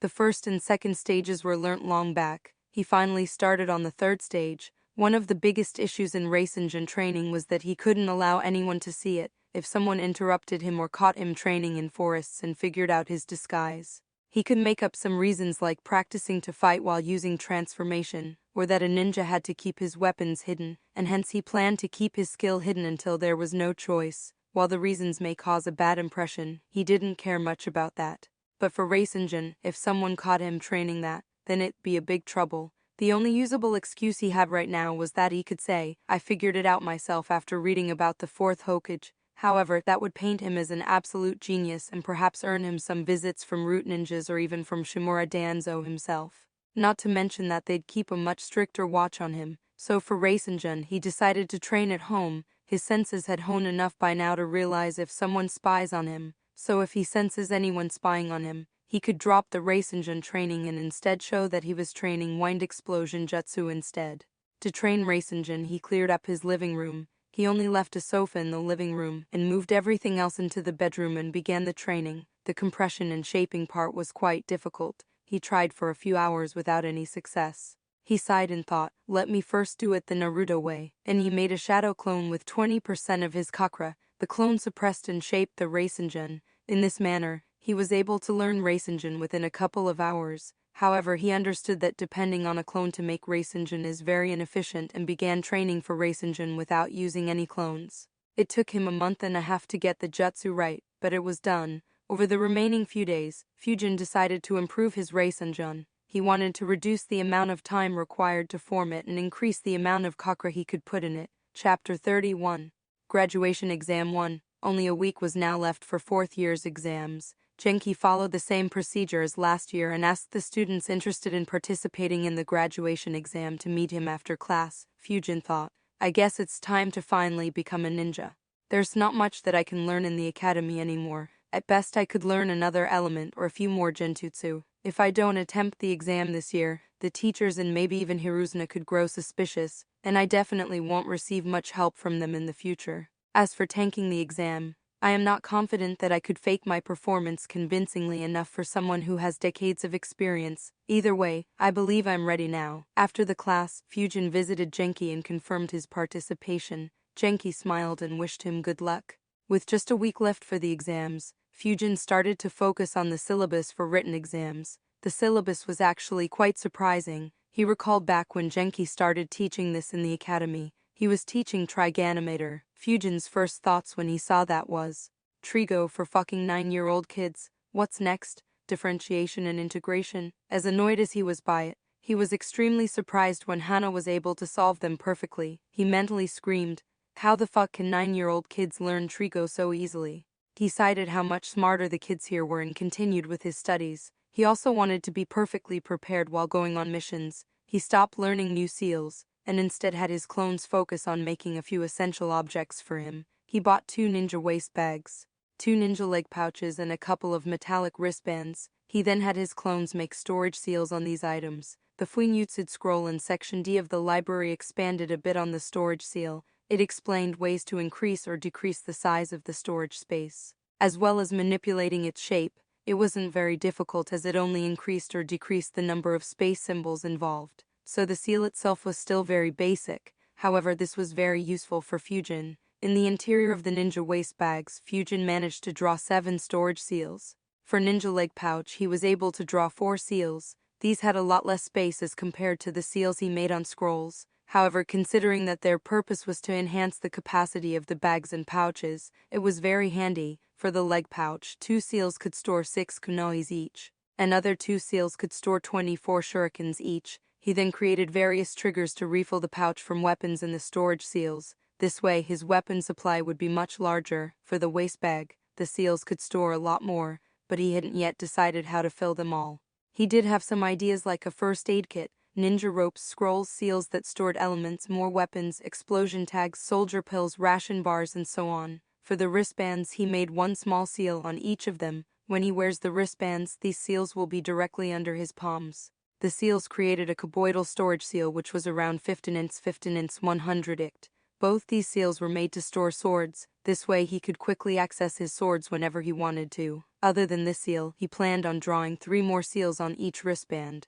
For the seals on the opposite side to the current one, Fujin planned on buying huge sturdy shields and storing them there. If he ever gets in an awkward position where he can't defend himself with the rock shield, he'll depend on this shield to provide cover to himself. However, since he wasn't sure about the size of shield he'd buy, he didn't draw that seal. Other than these 2, he planned on inscribing 2 more storage seals on the wristband, but for now he didn't have any idea what to store in there, so he left it for the future. On the day before the exam, Fujin, under a disguise, bought a lot of weapons. He bought 96 shurikens and 24 kunais to fill both the leg pouches. He also bought 12 explosion tags to attach them to 6 kunais in each of the pouches. In all it cost 60 Fivik Ryo. He bargained and got them for 50 Fivik Ryo under the false promise of buying again in the future. Next day the final exam began. Since he intended to pass and wanted to be rank 1, he aced the written exam. He was sure that he'd score full. With the absence of Teru, Nobu, and Yori, he also did the best in the shuriken throwing competition. In taijutsu,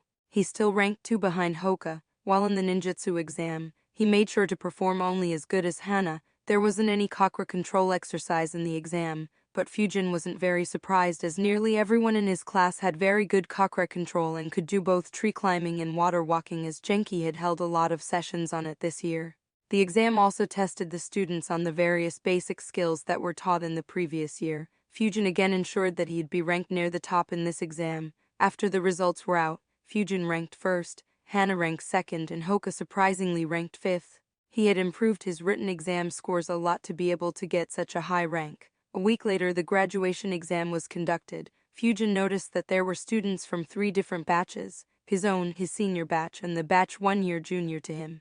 23 students from his class were participating. Unknown to Fujin, the exam was held by Naruto. He looked at the list of students participating. There were 68 participants from the 5th year, 35 from the 4th year, and 8 from the 3rd year. He sighed, thinking what a drag this exam would be, and instructed to begin the exam. The first exam was a written test. Fujin looked at the paper expecting some more theory questions. However, he was surprised when he read them. There weren't any theory questions, but instead scenarios were mentioned and the students had to write in what they would do. After reading all the scenarios, Fujin sighed. Just basic ninja protocols, and confirming that the students are brainwashed. To think that I actually expected something good, he answered as any ready to graduate academy student would answer. The exam was an hour long. Once the hour was up, the papers were collected and sent to Naruto. He had 6 academy teachers check the answers and decide whether the student is ready to graduate or not. It took half an hour to completely check them, and then they provided the results to Kisho. One of the teachers said, "Sir, we've completed checking. Out of 111 students, 79 have provided satisfactory answers. Rest aren't ready yet." Kisho nodded and said, "Dismiss them." Those 32 students were asked to go back home and prepare well for the next year. Fujin was surprised by this. Wow, they just asked the kids to leave? Wouldn't that be demotivating? Or are they just trying to reduce the number of participants for the next exam? Fujin wasn't alone with those thoughts. One of the teachers who taught a normal class asked Kisho-senpai, wouldn't this demotivate the students? The ones who participated in the exam are among the brightest students in the academy. Kisho looked at the teacher. He was 2 years junior to Kisho in the academy, but he wasn't very talented and had barely become a chunin during the war. Kisho shook his head and said, if they get demotivated by such a small failure, then there's no hope for them. They would be better off in the Genin reserve force and will save the resources needed to raise someone more worthy to chunin rank. The teacher wasn't very convinced with the answer, but didn't say anything as this wasn't the first time Kisho had supervised the graduation exam. After the written exams, the students were tested on various parameters like shurikens, stealth, camping, chakra control, etc. It was similar to the tests conducted for Fujin's class a week back. Since the tests for elite classes were already conducted, they weren't tested again and their scores from a week back were carried forward. The academy teachers observed everyone's performance and failed another 15 students over these exams. On getting the reports, Kisho thought, wow, that's so convenient. Now the Taijutsu tournament will be so much simpler to conduct. Right before the Taijutsu tournament began, Hokage arrived to watch the exam. He was followed by a character that Fujin recognized very easily, Hatak Kakashi. Fujin was very surprised to see him. He thought, why is Kakashi here? Hiruzuna wouldn't force him to start training kids right now, would he? I really hope not. Canon timeline will be fucked up if Hiruzuna assigns my squad to him. I'm not sure how strong I'd be in another 6-7 years. So for now I really hope something doesn't change due to me. Next was a Taijutsu tournament between the 64 remaining students. Kisho arranged for a knockout tournament, so one student could fight for a maximum of 6 times. Fujin breezed through to the semi-finals. In the semi-finals he had to fight with a Hyuga who was a year older than him. Fujin fought very hard against him, but was still at a lot of disadvantage. While he did get a few critical hits and with one strong punch on his right rib, another on his nose and a strong kick under his left rib. In the end, he still lost the fight. Fujin was initially a bit irritated at the loss. Damn, how exactly do these guys train? I lost despite the amount of progress I made over the past couple of months. He then calmed himself and analyzed the fight better.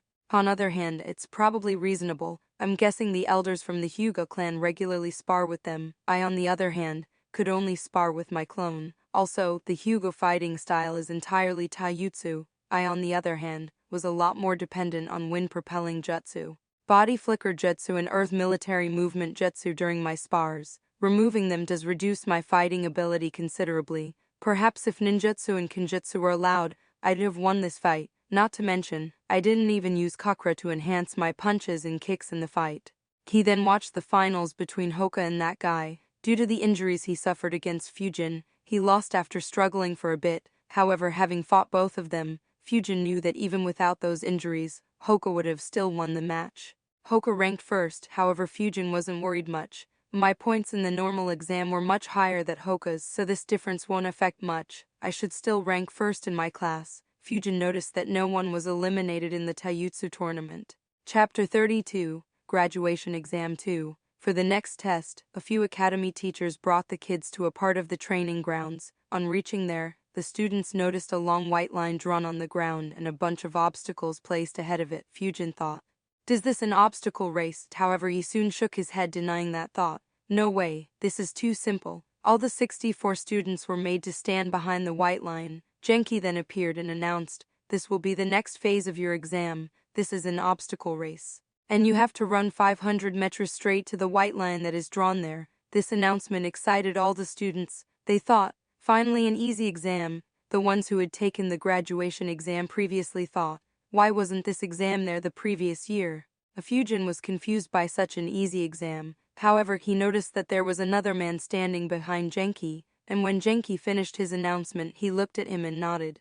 Kisho looked at the excited kids and chuckled. He thought, this should be fun. Sadly, the kids don't know that the guy standing there is an experienced Chunin from the Kurama clan. He is Kurama Illumi. In the previous war, hundreds of enemies fell prey to him and his bag of tricks. A Genki then announced, "On your mark, get set, go." However, while he was announcing, Kurama Illumi was making some hand signs, and when he heard go, he casted his jutsu, demonic illusion heaven and earth reversal. As soon as he launched his jutsu, all the 64 students were shaken. It was as if someone grabbed the ground in the sky and reversed them. The gravity felt upside down. Most of the students were incredibly frightened and tightly hugged the ground underneath them. There were only 4 exceptions. A young girl from the 3rd year who was from the Ucha clan. She activated her Sharingan as soon as she felt the changes. 2 students from the 5th year who were from the Kurama clan and aware of this jutsu, and Fujin, who kept an eye on Illumi and saw him performing the hand signs. He also felt someone trying to influence his nervous system, which let him know that it was a genjutsu.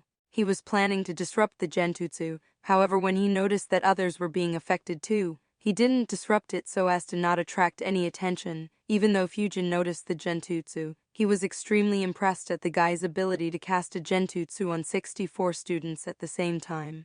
Kurama Illumi smirked, looking at the reactions of all the students. He had used rank B genjutsu on them. He had used this genjutsu many times to disrupt his enemies, enough for his allies to kill them in the Third Great Ninja War. Kisho observed the students attentively. He thought, this test will test the willpower of the students. If they don't complete the race, then there's no way I'll pass them. While all the students were struggling, Fujin was trying to find his balance. He thought quickly about what this test is about. He quickly figured out that there were three possibilities, which were either they are testing our ability to break the genjutsu, or test our willpower, or perhaps our capability to react in an unexpected situation. Either way, this is just a genjutsu. I should just look downwards and try to move along. If others break the genjutsu, I'll do so too. With those thoughts, he took his first step. Apart from him, only the two students from the Kurama clan were moving. Soon a few others took their first step. The girl from the Yucha clan resisted the genjutsu, and after 15 seconds was able to break through it. She then ran the obstacle race with absolute ease. Fujin sensed someone moving along at a very rapid speed and observed the girl. He was incredibly surprised. Sharing in at this young age, he continued his race. After the first few steps, he tried jogging along the race. The other students too slowly managed to get a hang of the conditions and increased their speed. Fujin ranked 4th in the test. In all, only 41 students passed. Of the remaining 23, a few fell unconscious, and many didn't dare to take even a single step. Kisho dismissed them and asked them to leave. Immediately after the test, the ninjutsu test was started. Kisho's thoughts were, the previous genjutsu would have shaken these kids, so they won't be at their full potential while performing the ninjutsu. Which is how it should be, as they won't get normal conditions to perform ninjutsu in a real fight. 6 academy teachers observed one student each. To improve the effect of the previous test, Kisho arranged the tests in such a manner that the ones who completed the previous test last had to attempt the ninjutsu exam first. The requirement to pass the ninjutsu exam was pretty lax, just the 3 basic ninjutsu and any one other ninjutsu. Though the kids in the start struggled a bit, they didn't have any issue in completing the minimum requirements. What surprised Fujin, though, is that 16 students displayed Fire Release 1 jutsu, and another 7 displayed Fire Release 2 jutsu. Fujin's thoughts were, land of fire indeed. Most probably all of them have fire affinity, also seeing how everyone has practiced it. I guess most of Konoha's Junins with fire affinity can use the most advanced form of this jutsu. Considering that, I guess all the other villages should have their own counters for this jutsu, but since they are still asking the kids to focus on this jutsu, I suppose it still is very useful. Apart from it, the majority of the kids displayed the jutsus their clan specialized in. When Fujin's turn came, he performed the 3 basic ninjutsu, then performed Wind Clone Jutsu and created 8 clones. He then showed his Wind Explosion Jutsu and finally displayed Great Breakthrough Jutsu. Of course, he only displayed 1/4 of their power, used hand signs and performed them a bit slowly. While not too outstanding, he still outperformed his classmates. What surprised Fujin the most is the performance of the Yucha girl. She announced that she'll first perform Fire Release 3 Jutsu. Fujin became very interested when she announced it, as he wasn't aware of what this stage of the jutsu could do. Right after she announced it, 2 academy teachers stepped forwards and held a metallic string between their hands. Fujin was a bit puzzled. Isn't this the same thing they did for Fire Release 2 jutsu? Just that instead of one teacher, 2 stepped up. After making the hand signs, she raised both her arms and pointed her index and middle finger out. Heat rays were released from both her fingers from both hands, and in a few seconds they cut both the metallic strings. Fujin thought, that's it, it's the same as Fire Release 2 jutsu, just that in that they could release the heat ray through only one hand. There's basically no increase in the power of the jutsu, just the quantity, still very weak for a rank C jutsu. Strange. Does the jutsu suddenly get much stronger in the later stages? She continued her test by displaying Fireball Jutsu and Fire Dragon Jutsu. Her performance was very good. In Fujin's opinion, in terms of ninjutsu, her performance was only second to a student from the Hata clan from the 5th year. After the exam was over, the teachers began tallying the score. Naruto passed this work to his subordinates. His job was over when he decided to pass these 41 students. Kisho then reported to Hiruzuna, Lord Hokage, all these 41 kids have passed my exam. Overall there is 1 from the 3rd year, 9 from the 4th year and 31 from the 5th year. They should make splendid shinobi. Combined with the 94 that passed from the senior-most batch, This year's results have been very good for us. Hiruzna nodded and said some kind words to the Narashinobi. After tallying the scores, they were displayed for all the students to see. Fujin was still ranked first in his class. He was followed by Hana and then Hoka, whose rank increased due to superior performance in the graduation exam. After that, all the 41 students were gathered before Hiruzna. Hiruzna smiled and began giving another speech on the will of fire. Only this time he was much more passionate, spoke with more fervor, and his speech was more intense than any of his earlier speeches. Even Fujin was a bit dumbfounded on how someone can brainwash little kids so openly, with such vigor, and be extremely proud about it. However, as the speech ended, Fujin smirked internally, thinking, will of fire, will of fire, will of fire. Let me now see how much will of fire you actually have, ha ha ha. After the speech, Hiruzna said, Hadok-ri. Suzuki, Fujin, Yucha, Miko stepped forward. All the 3 kids stepped forward and stood in front of Hiruzna. He said, all 3 of you have worked very hard and performed splendidly. Speak, what reward would you like for your performance? As soon as he said that, Hadok-ri stepped forward. It was seen as rude by many, including Fujin and Miko. While Fujin didn't mind it, Miko did pout. However, Ri's next words made everyone understand why he stepped so hurriedly. He said, Lord Hokage, my mother is very sick and the doctors we visited couldn't cure her. Could you please arrange a good medical ninja to treat her? While everyone now understood why he was so restless, it did pop another question in their mind. Fujin's thoughts were, isn't he from the Hato clan? Sure, Sakumo is long dead, but their condition shouldn't be that desperate. Shouldn't they have enough money to arrange it anyways? Unless it requires someone like Tsunade to deal with it, then I can understand. But even then, I don't think Hiruzna can call Tsunade back anyways. Kakashi too was visibly confused. Only a few teachers and Hiruzna knew the truth. Hiruzna thought, sigh, the Haddock clan has really deteriorated after Saikumo's death. Sadly, Kakashi hasn't paid much attention to the clan. This kid suddenly began performing really well this year, and hence I had looked into his background. His father died in the 3rd Ninja War, and his mother was only a civilian who wasn't even from the Haddock clan. Therefore she hasn't been paid any attention by the clan. She fell sick half-year back, and became the motivation for this lad to work hard, though I do want Kakashi to lead a squad of Genins. This was my main purpose to bring him here today, for him to take reins of the Haddock clan and bring it back to prosperity. Hiruzna nodded and said, I'll arrange the best medics to treat your mother. He then smiled and said, keep training hard, ensure that the will of fire in you burns brighter than ever. Haddock excitedly said yes and promised to keep training hard. Kakashi observed the young kid and decided, I need to take a proper look at what's going on in the clan. Hiruzna secretly paid attention to Kakashi's reaction and was very satisfied with it. He could see the Haddock clan making a comeback soon. Chapter 33's I Really Am a Ninja. After having Hokage's word to treat his mother, Ri stepped back. Miko then stepped forward and said, Lord Hokage, I don't want any reward. This surprised everyone. Even Hiruzna was surprised. But he hid it and calmly analyzed. Is this a way the Yucha are retaliating for their constant monitoring? He then tried to convince her a couple of times, but she declined to get any reward. Hiruzna sighed and looked over at Fujin and thought, the Yucha matter makes me feel my age. Well, at least he should have a reasonable request. This day should end properly. Fujin, on the other hand, was dumbfounded by both his fellow toppers. He thought, what the fuck? One begs for his mother's life and the other refuses to accept any reward? Why do they want to make my life harder? He then calmed himself and muttered to himself, sigh, whatever. It doesn't matter, the Tao of shamelessness must live on. He steeled himself and stepped forward. He put up a smile and an excited expression while thinking.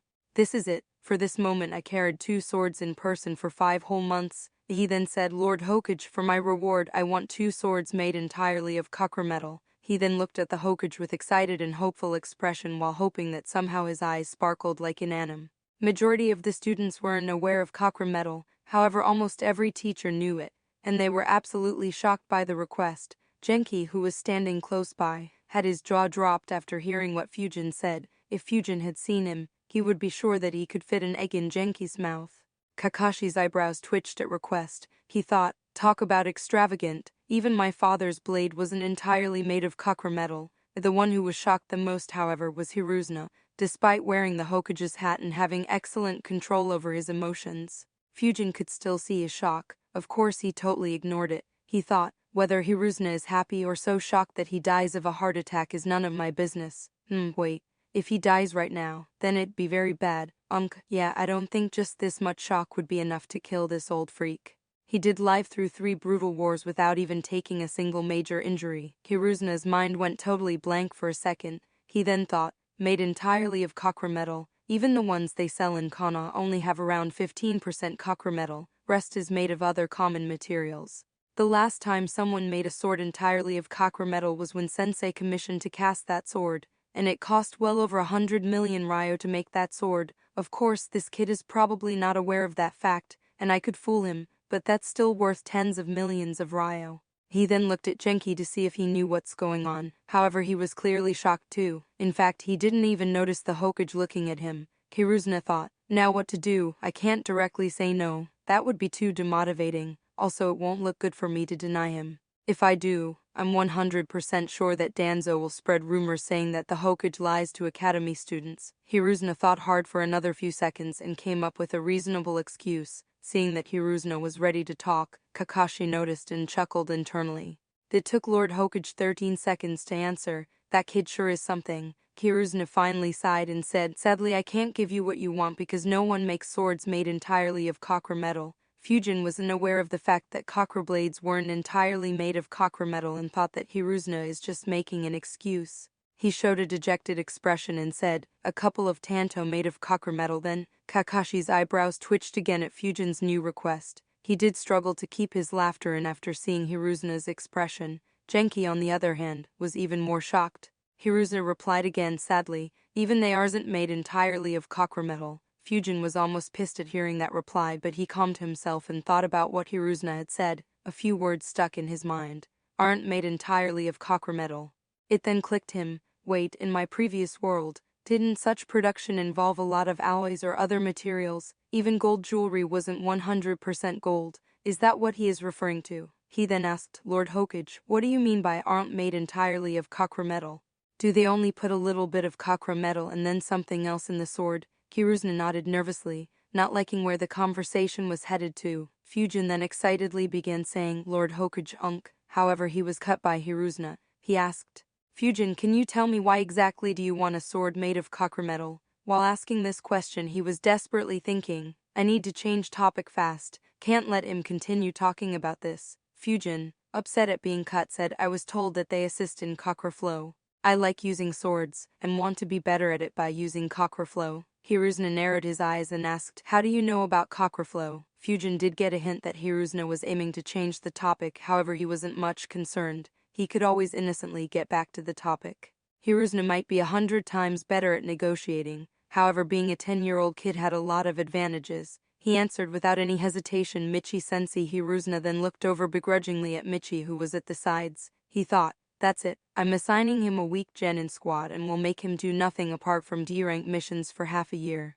We have pretty much recovered from our losses, so loss of one chunin won't be felt. He then explained very kindly to Fujin, you don't need swords made of copper metal to use copper flow. You can use them on normal swords too, however they break if you do.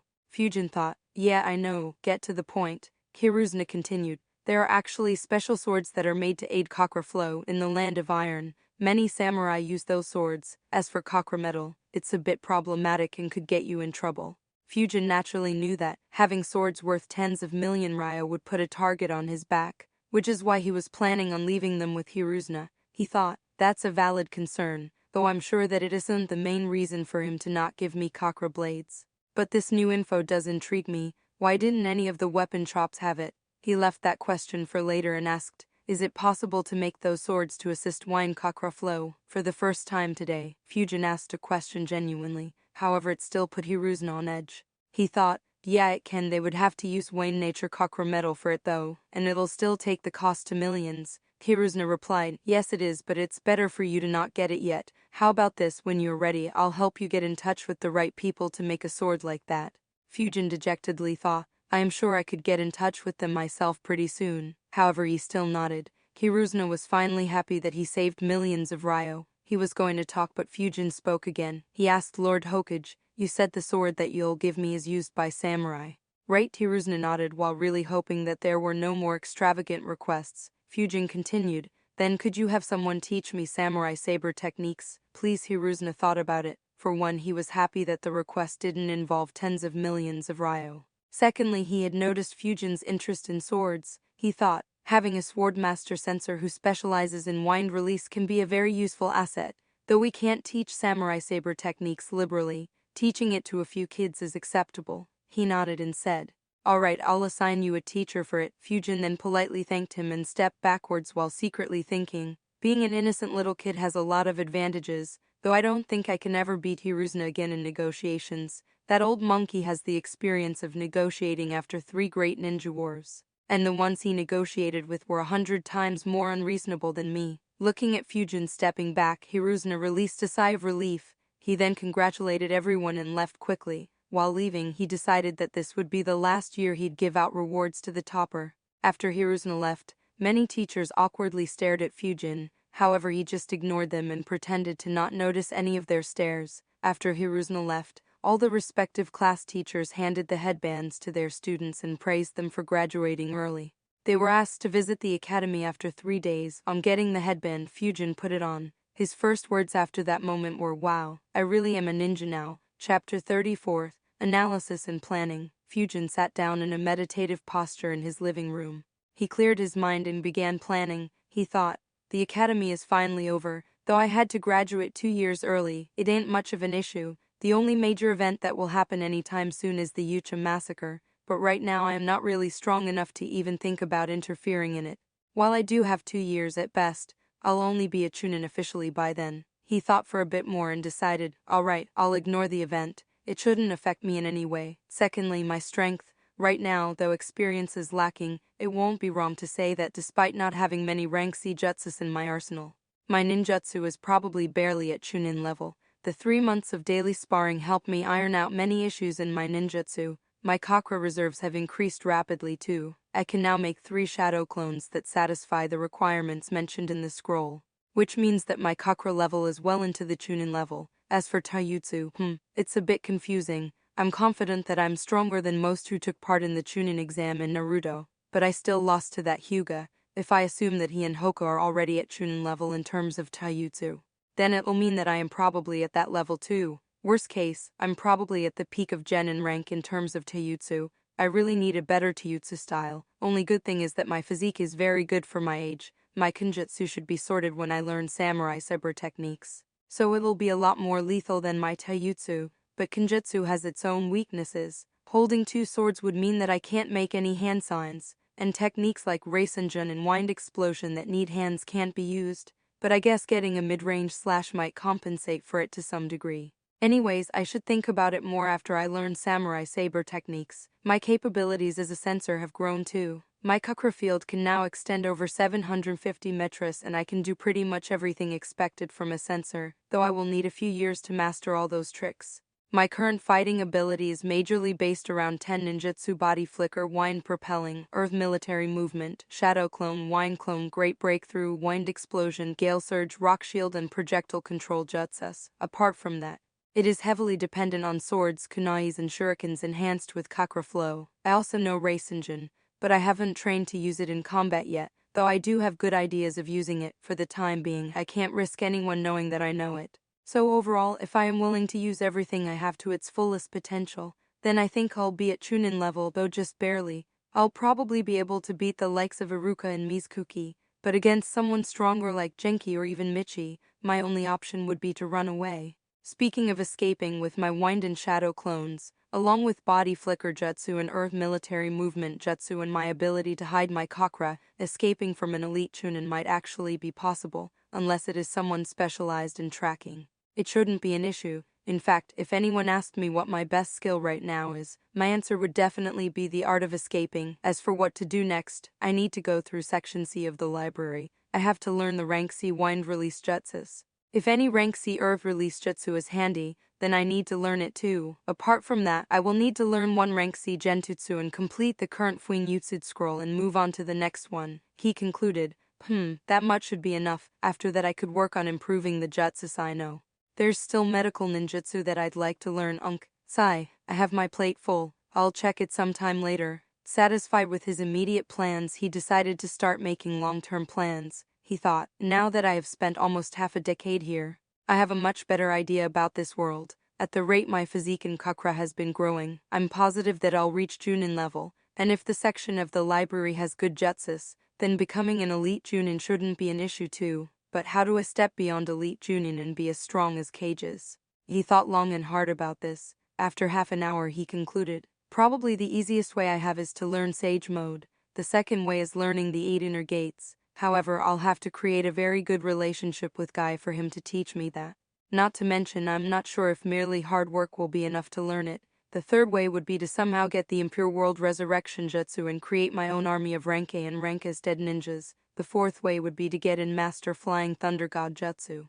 The fifth way would be to invent my own Renkai and higher jutsus. Combined with high speed, enhanced strength, and swordplay, it might be enough to reach that level. Another option could be to become a Jin Wekarek. However, that will put Akatsuki on my ass. Not something I think I want, though if I'm strong enough, I could still take that risk. Getting a few strong summons would help too. After concluding, he sighed, thinking, even the easiest way is crazy difficult to achieve. I really wonder if I'd be able to reach that level.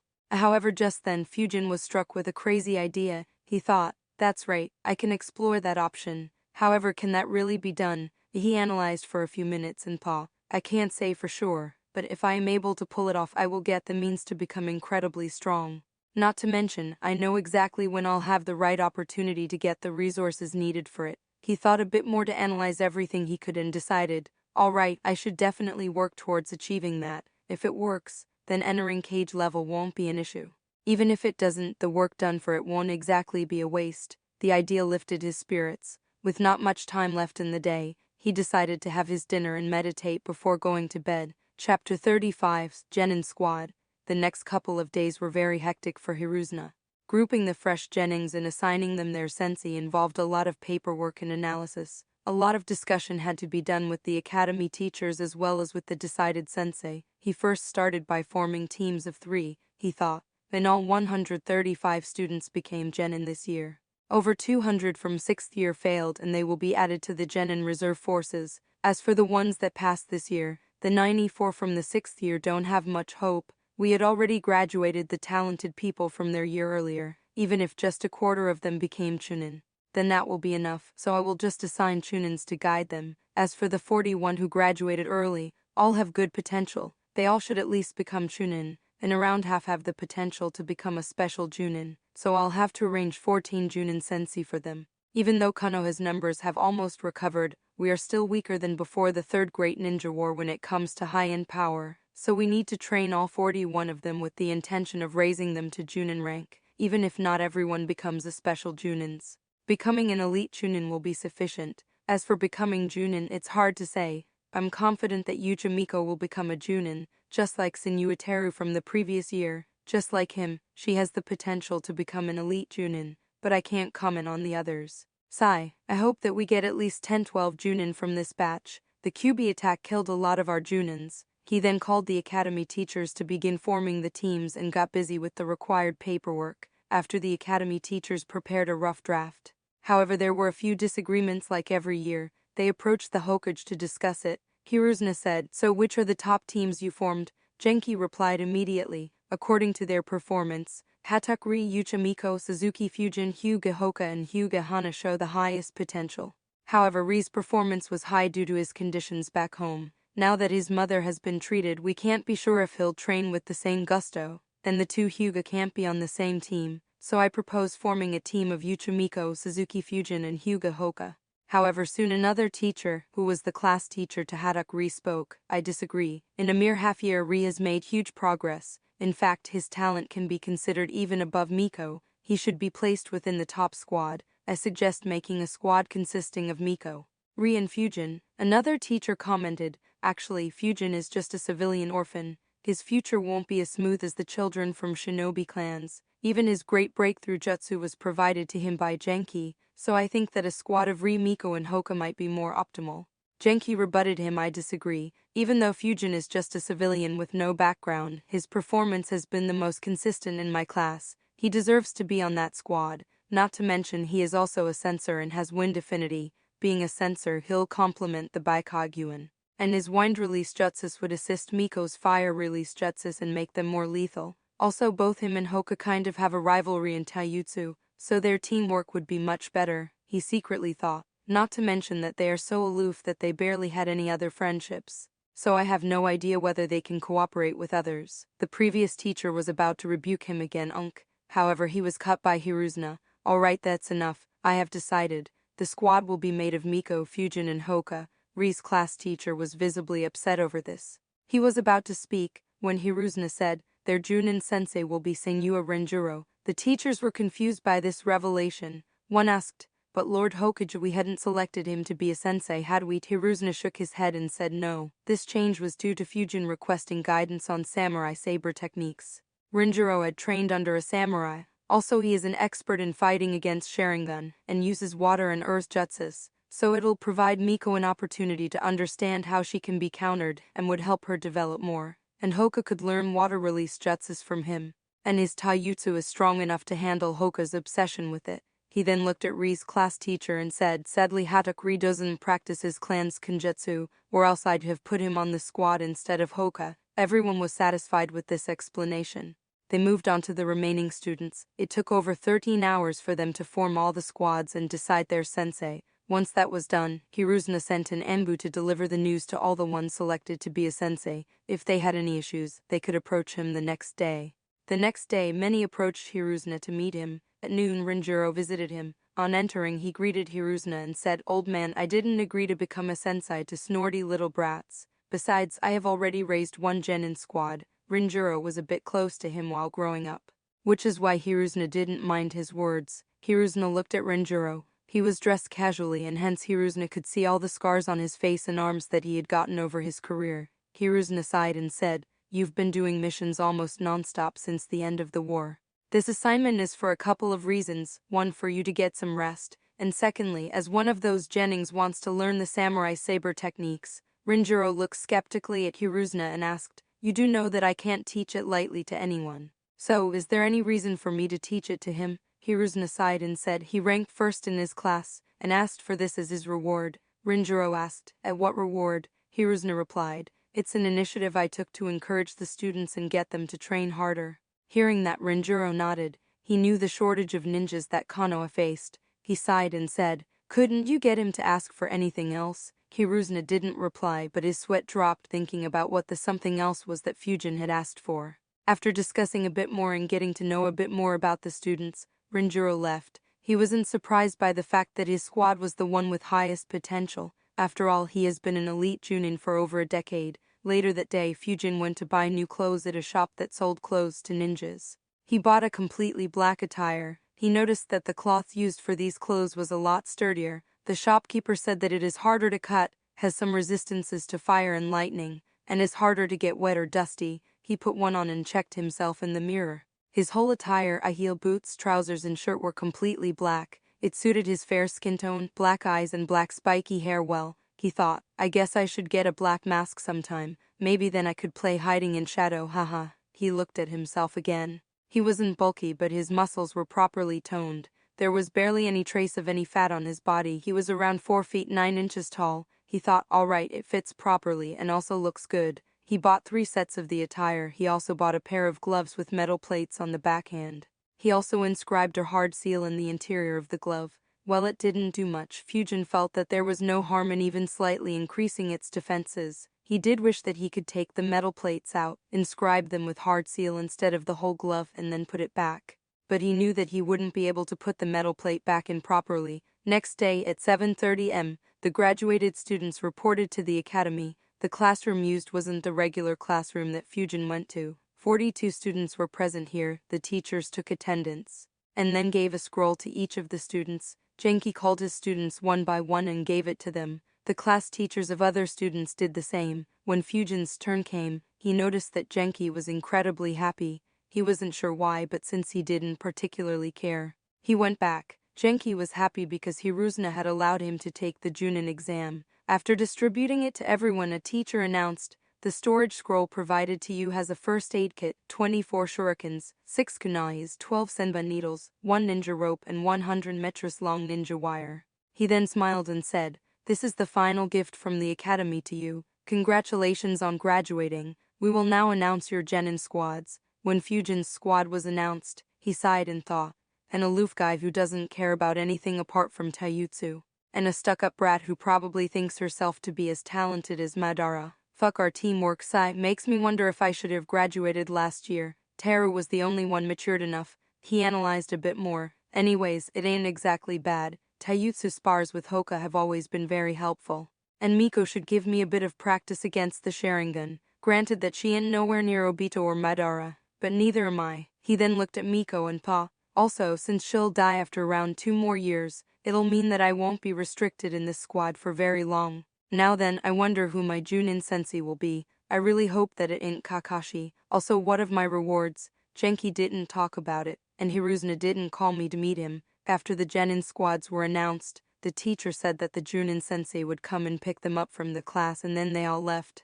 While they were leaving, Fujin had a thought and sighed. Naruto and his gang should start the academy next year, and I won't be here. What's with me meeting so few canon characters? Soon Junin started entering the class and called out for their teams. A couple of minutes after the academy teachers left, a tall muscular guy entered and announced, "Team 3, come with me." Fujin, Hoka and Miko followed him. Rinjuro moved to the terrace of the academy. A few seconds later, all 3 Genins arrived. When he reached there, Fujin observed his new sensei. He was around 6 feet 6 inches tall, very muscular, looked middle-aged and had 3 scars on his face, one going right across his right eye, but his eye was fine. His hair was black and very long, a bit similar to Madara's. He held 2 swords on his waist.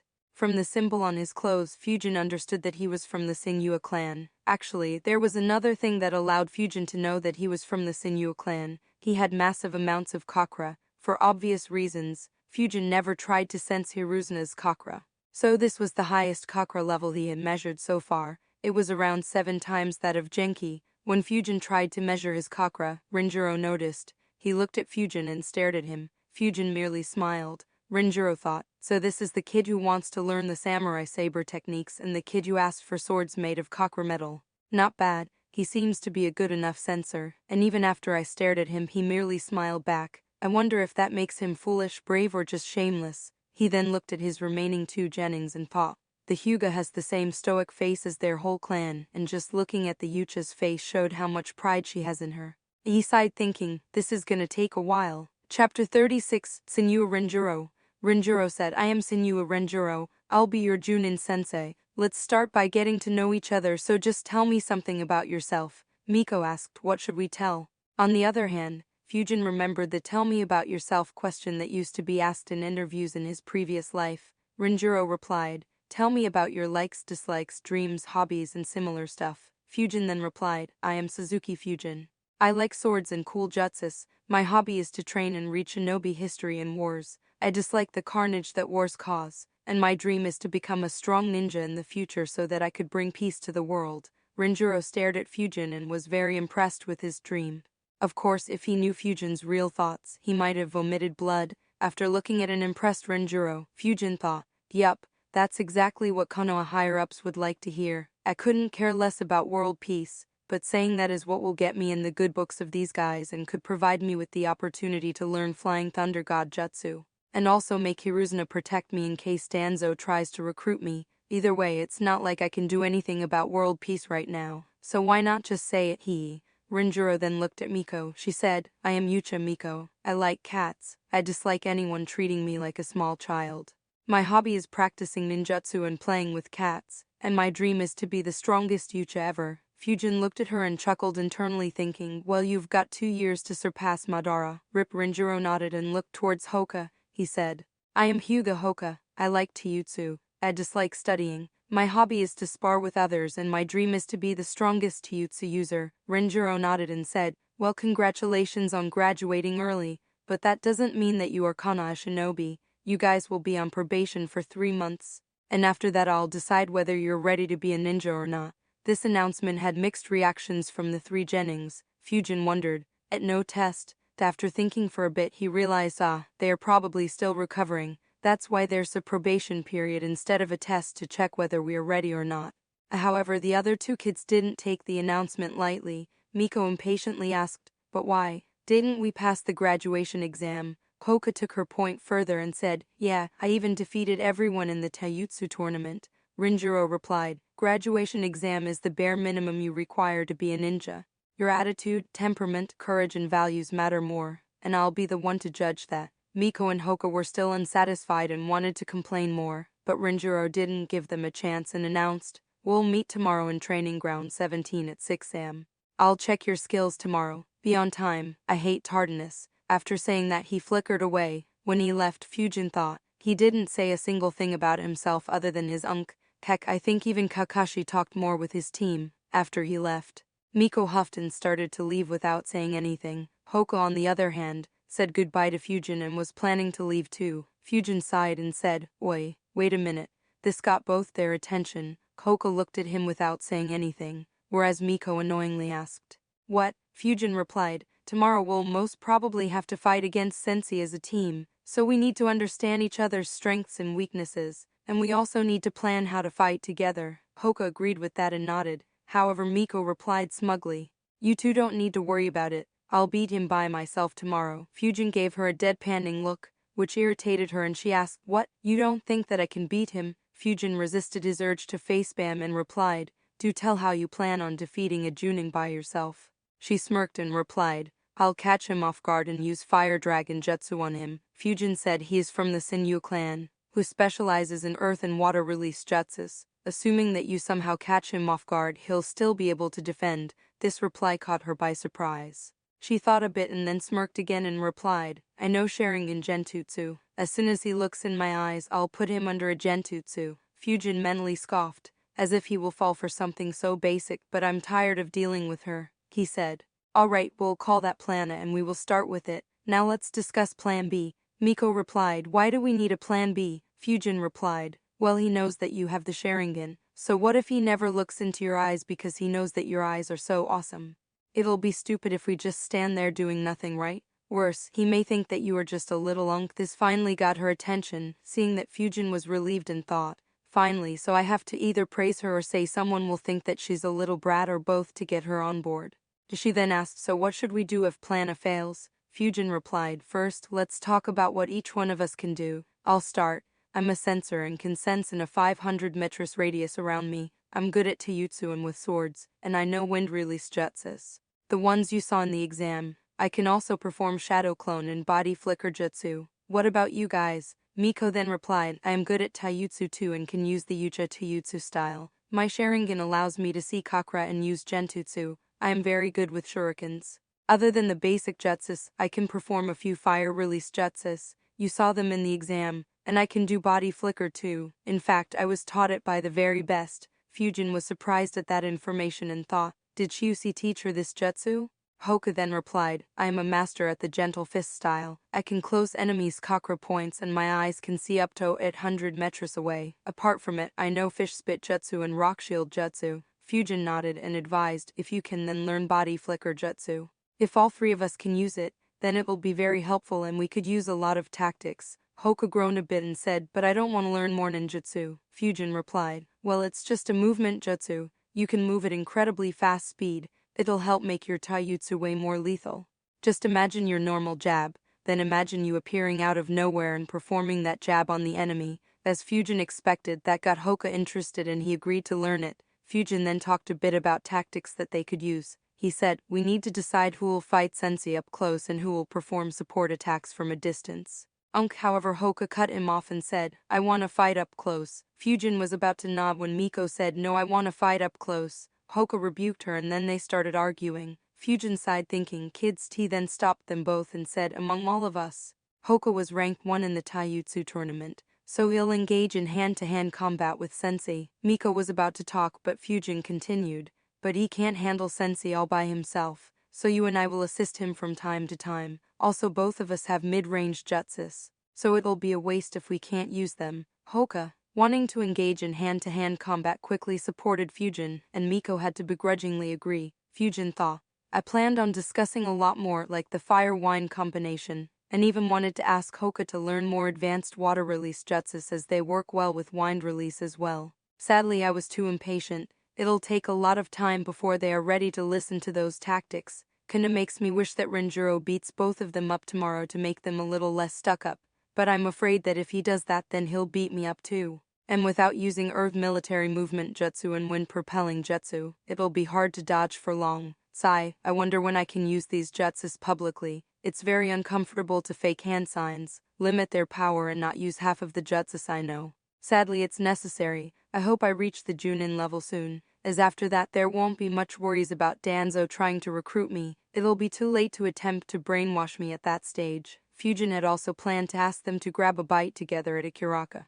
However, he had enough for today. Soon they said goodbyes and left. Fujin went over to the library. Now that he had become a genin, he was allowed to access the section C of the library. However, that's not what he was here for. Becoming a ninja allowed him to see a certain book. He went to the librarian and showed his card and asked, "Can I see the bingo book?" She was surprised by a 10-year-old kid asking her that question. However, since he was a ninja, she nodded and asked, "Would you like to see the smaller one or the bigger one?" Now it was Fujin's turn to be surprised. He asked, "What's the difference?" She replied, "Well, the smaller one only has names, bounty affiliation and some basic information, whereas the bigger one has more in-depth information." Hearing that, Fujin asked her to show the bigger one. She nodded and brought it to Fujin. When Fujin saw the book, he was shocked. His first thought was, "It's freaking huge." He opened to see it. Apparently, every page covered the data of only one ninja. Then the book had 197 pages. After analyzing, Fujin thought, "Oh well, it makes sense, considering that there are over 100 ninjas in this world." He then mentally thanked the ones who made such a good index. Everything was arranged properly according to the village and alphabetically as per their names. There were also lists that arranged the ninjas as per their rank in their village and in the descending order of their bounties. After searching for a couple of minutes, he found the name he was looking for, Senua Renjuro. He began turning the page, but while doing that, a thought occurred to him. "It's funny that I thought my biggest advantage in this world would be information, but considering how vast this world is, I don't think I have the information on even 1% of the ninjas. Heck, apart from Tsunade, I didn't even know any living Senua. Anyways, this data is very detailed. I am surprised that we can read it for free, but it makes sense, I suppose. This data is compiled by the ones who make the bingo book. And since it's already out in the open, why not just let all your ninjas read it for free?" He opened the page and began reading, and he was very surprised by what he read. His bounty was 45 million ryo. It was even higher than Asuma's during Shippuden and was put on him by Kirigujker. He thought, "Not bad at all. I guess Hiruzuna did appoint someone very competent as my sensei." He read further. The information that Fujin obtained was, Senua Renjuro, Renke, 39 years old. He became Genin at 8, Chunin at 10, Junin at 16 and Elite Chunin at 28. He specializes in water and earth release ninjutsu, but can use jutsu of other elements too. He's an excellent swordsman who was trained in the way of swords by a samurai. He fought in both the second and third great ninja wars. In the third war, he had served as Orikarisham's deputy on the Kiri front. Later on, when Orikarisham had to join a different battlefield, he became Konoha's commander on the Kiri front. Due to his skill with the sword, his proficiency in water release jutsus and his summon, a sloth, he was very effective against Kiri ninjas. He killed 13 Kiri Junins and over 50 Kiri Chunins over the course of the war. His biggest accomplishment was killing one of the 7 ninja swordsmen of the mist in that war. Though his army was defeated by a surprise offensive launched by Kiri, he managed to retreat with the majority of his army and kept Kiri at bay until Konoha's yellow flash reinforced him and pushed Kiri back to the seas. After reading that, Fujin thought, "Damn fuck, he's strong, not Sannin level, but very close. Anyways, it says that he was trained by a samurai, so I guess he's guide Hiruzuna arranged for me. I do wonder what that summon is though. It's the first time I'm hearing of a sloth. Isn't that a deadly sin? But that sounds a bit too overpowered and not something from this world. Well, whatever, I'll look into it later." He then looked into the data of the ninja he knew from Naruto. He sighed in relief, confirming that it was very similar to what he knew. He also got a better understanding of the shinobi world. He thought, Konoha is way stronger than what was shown in Naruto. Fathers of Shikoku, Iniachi and Shibi are still alive and leading their clans. Each of them is an elite Junin and are very close to rank S. Though I guess that their strengths will decrease over time due to their age. In all, Konoha has just 3 rank S ninjas now, but Jiraiya is barely in the village, and Tsunade can barely even fight. However, surprisingly or unsurprisingly, the bingo book has no mention of Danzo. Also, it's quite possible that Fugaku is hiding his Mangekyu. Same with Shusi. I'm not sure how many gates Guy can open, but he might be able to forcibly rise to compete with rank S ninja if needed. Also, it's quite surprising to see Koharu and Homura are rank ninjas. I don't recall them ever fighting in Naruto. In all, there are 22 elite Junins from Konoha mentioned in the bingo book, and it's quite possible that there are a few more who haven't been mentioned here. Like Danzo and others from Root, there are also a few more Rankin ninjas who haven't yet become an elite Chunin like Kakashi and Guy. He then sighed. I didn't think there would be so many elite Junins in Konoha, and despite this Hiruzuna chose to sacrifice Hazashi. Makes me wonder how bad Konoha's losses were in the lower ranks due to the war. As for the other villages, Kumo and Ewa are pretty strong too. Though not as strong as Konoha, at least when it comes to Kage level and elite Junin level combat strength. Kiri is actually quite impressive too, or would have been if so many of their top-ranked ninjas weren't labeled as Rouge ninjas. I guess Obito has pretty much wrecked Kiri. Suna on the other hand is doing really bad. Their Kage is easily the weakest out of all 5 Kages, though they have 2 more rank S ninjas. Both are retired and very old, and their number of rank ninjas is pitifully low. He closed the book and thought, well, that should be enough information for now. I'll get more as and when there's a need to. He handed the bingo book back to the librarian and went back home. Chapter 37, Sparring with Sensei. Next day, at 6 am, all the members of Team 3 gathered in the training ground 17. It was a small open area in the center of a mini forest. Renjiro was the last one to arrive. On seeing his genin squad already there, he wished them good morning and said, as I said yesterday, before I begin training you 3, I'll like to see what you can do, so we'll have a spar, you 3 versus me. He paused for a few seconds and said, we begin now. As soon as he said that, he jumped forward with the intention to punch. It caught all the 3 genins off guard. Miko jumped backwards hurriedly and Hoka jumped to his left. Fujin on the other hand just flickered away. Renjiro's punch landed on the ground where the 3 genins were standing initially, and the ground cracked, causing a lot of dust to rise, which hit him. Renjiro thought, not bad, I only intended to punch the ground in front of them, but I didn't think that all 3 would react so quickly, especially Fujin. Did he use body flicker jutsu without any hand signs?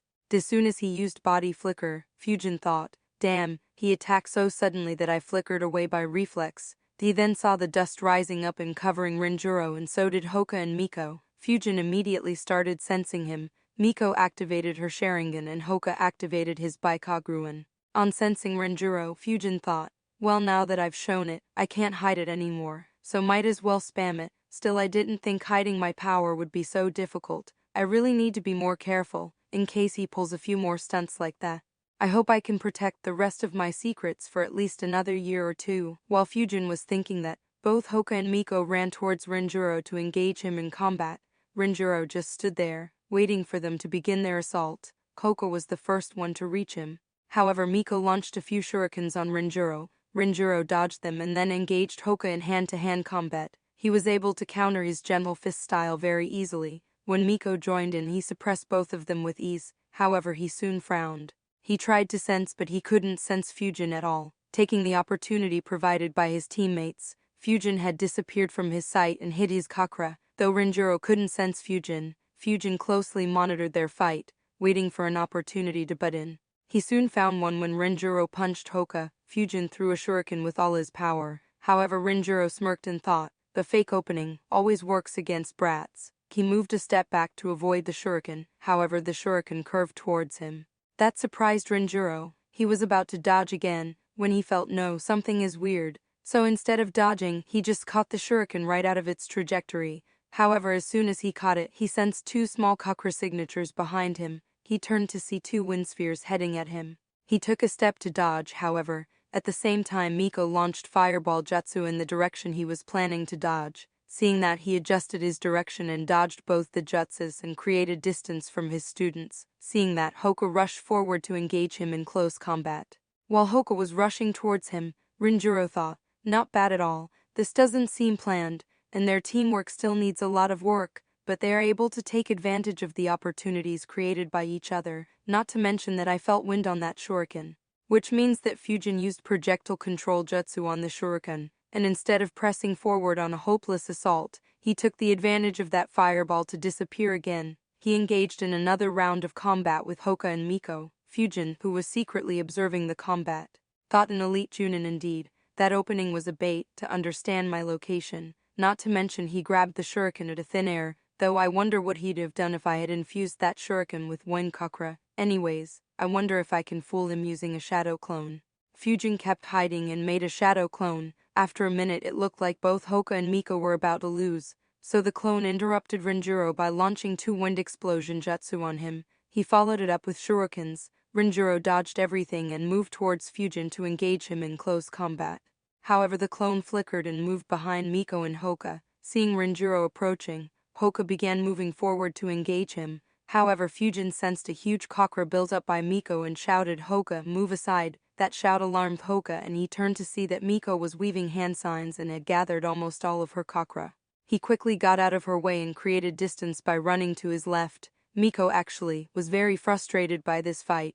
Poor girl had been trying to use Sharingan Genjutsu on her sensei since the start of the fight, but not once did he look in her eyes. Due to her frustration, she launched Fire Dragon Jutsu and nearly poured all her chakra in it. Fujin's clone sensed that and used Great Breakthrough Jutsu. He timed his jutsu just after Miko launched hers and tried to limit the range of his jutsu to just cover her fire dragon.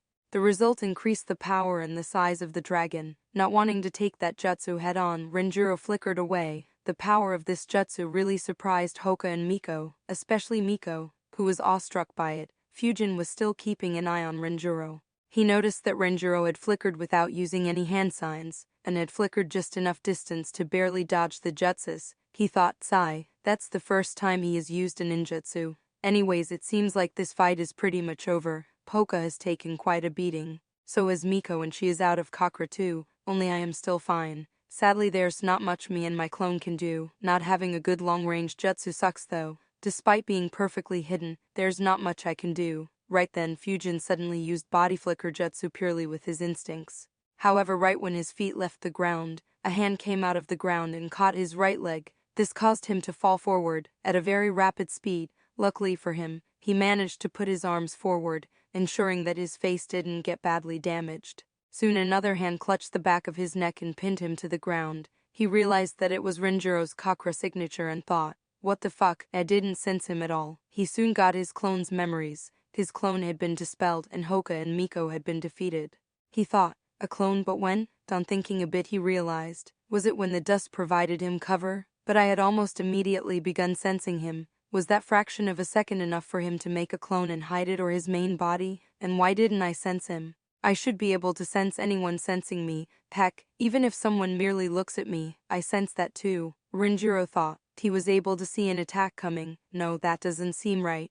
My chakra control was perfect. It seems like he decided to move purely on his instincts. He then took his hand off Fujin's neck and said, that's enough, follow me. Fujin followed Rinjiro to where Hoka and Miko were. Both were lying on the ground. He thought, poor kids, they really got beat up. Both their faces are swollen, and there are bruises even on their limbs. Rinjiro, who had beaten up these two and dispelled Fujin's clone, dispelled himself. Fujin then looked at Rinjiro and thought, did he beat these two up to curb their arrogance? Well, whatever, I hope they think more now, after getting his clone's memories. Rinjiro looked at Fujin in a new light and thought, very good. He was successfully able to hide from my clone not only once but twice. If not for the fact that his clone had only half his chakra, my clone might not have been able to identify him as a clone. He has a very good mindset. Unfortunately, he doesn't have any good long-range jutsu, which meant that him hiding such a long distance away was disadvantageous to him as well. Also, he gave up a bit too quickly after I caught him, something I should correct. Though I suppose it did save him from receiving a beating. A shame really, though he doesn't seem as arrogant as the other two. Some beating would have been good for his development. Luckily for Fujin, he was totally oblivious of Rinjiro's plans and thoughts. He then looked at Hoka and Miko and thought, but that still makes him much better than these two. Sigh. Which Genin engages a Junin in a head-on confrontation, but other than that their skills are very good. Hoka is very good at Taijutsu and he is very fast too. And Miko's fire release jutsus were quite strong for a Genin. I'm still surprised by the combo attack of Fujin and her. While Rinjiro was engaged in those thoughts, both Hoka and Miko got up, though they still were groaning and looking at their sensei with a lot of complaints. Miko also looked begrudgingly at Fujin, who seemed to be in a much better condition. Rinjiro of course ignored those looks and said, you have 10 minutes, sit here quietly and think about our little spar. I'll ask you some questions after 10 minutes and I expect you to answer them. Fujin sat down and began to analyze the fight. Hoka and Miko did that too. However, they were still looking at Rinjiro angrily. All three Genins began analyzing and had the same first thought. An elite Junin is incredibly strong, while Fujin had to take some effort to dig up information on Rinjiro.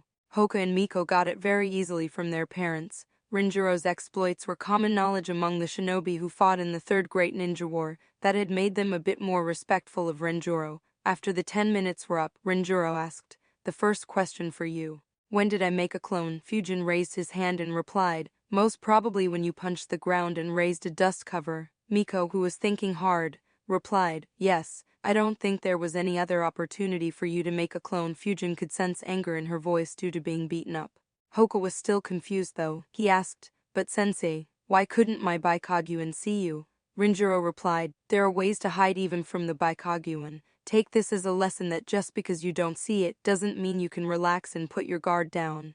Hoka nodded with a conflicting expression, knowing that the pride of his clan wasn't foolproof was a big blow to him. Fujin then asked, "But sensei, how were you able to approach me from underground and still hide your chakra? Also, how did you keep a track of where I was without letting me sense you back?" Rinjuro replied, "There are ways to hide from a sensor, also tricks to sneak up on a sensor. Just because you don't sense anyone doesn't mean that you should completely drop your guard." Miko was the next one to ask a question. She asked, "Sensei, how did you fight me without even once looking into my eyes?" Rinjuro smirked and said, "The Ucha clan has been using Sharingans for hundreds of years. There are many ways to combat your Sharingan too. The one I showed you was just the most basic one." The answers made all the three Jennings fall into a deep thought. Fujin especially was very worried. He thought, "Does that mean if someone was spying on me, I wouldn't even have an idea?" This thought worried him. However, he calmed down on thinking, well, he is an elite Junin, capable of leading a whole battlefront. Surely Kana won't send an elite Junin to spy on a nobody. I should still be safe.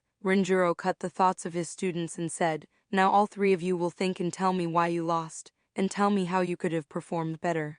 Hoka, you first, followed by Miko and then Fujin. Hoka thought for a bit and said, "You countered my gentle fist and I couldn't land even one hit on you. Also my Baikaguan couldn't see your clone, and you were also a lot faster than me or anyone else." Rinjuro then looked at Miko who replied, "Your Taijutsu is much stronger than ours, and you were always able to dodge all of our attacks, no matter how thorough we were. Also you knew exactly how to counter each one of us." He then looked over to Fujin who said, "Our teamwork wasn't proper, we barely ever even spoke to each other. I saw Hoka and Miko tag team against you, but they weren't in sync with each other, and I, despite being hidden, couldn't help much from such a long distance, and we didn't have any plans to defeat you." Not to Fujin paused for a few moments and continued, "You were just too strong for us to handle." Rinjuro nodded and thought, decent. Hoka's tactical thinking would have to be developed more, but the other two are much better. He then said, "All right, this is it for today. You can go home and heal yourself. We will meet here tomorrow at 5 a.m.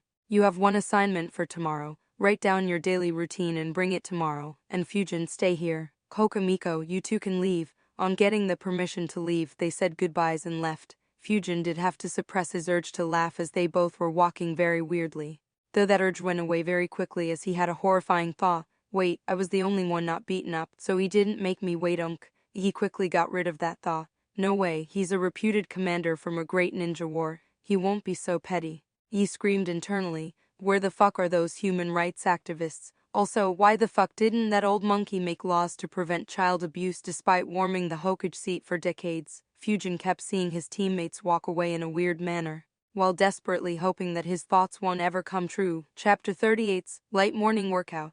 In Training Ground 17, Fujin and his new sensei were alone. Rinjuro asked, "Why didn't you use swords during the spar?" Fujin replied, "'Cause I don't have any. I checked the prices and even the cheapest one costs 12 cryo. Sadly I can't afford them." The answer was within Rinjuro's expectations. He nodded and said, "I'll be teaching you how to wield swords from now onwards. Don't worry about the swords, I have a few you can use. We will first test your skills and also the size of the sword that will suit you. After that, the third Hokage will order 2 custom-made samurai swords for you." Fujin nodded and thanked him. Rinjuro took out a scroll, laid it on the ground and rolled it open. Fujin noticed that it was a storage scroll.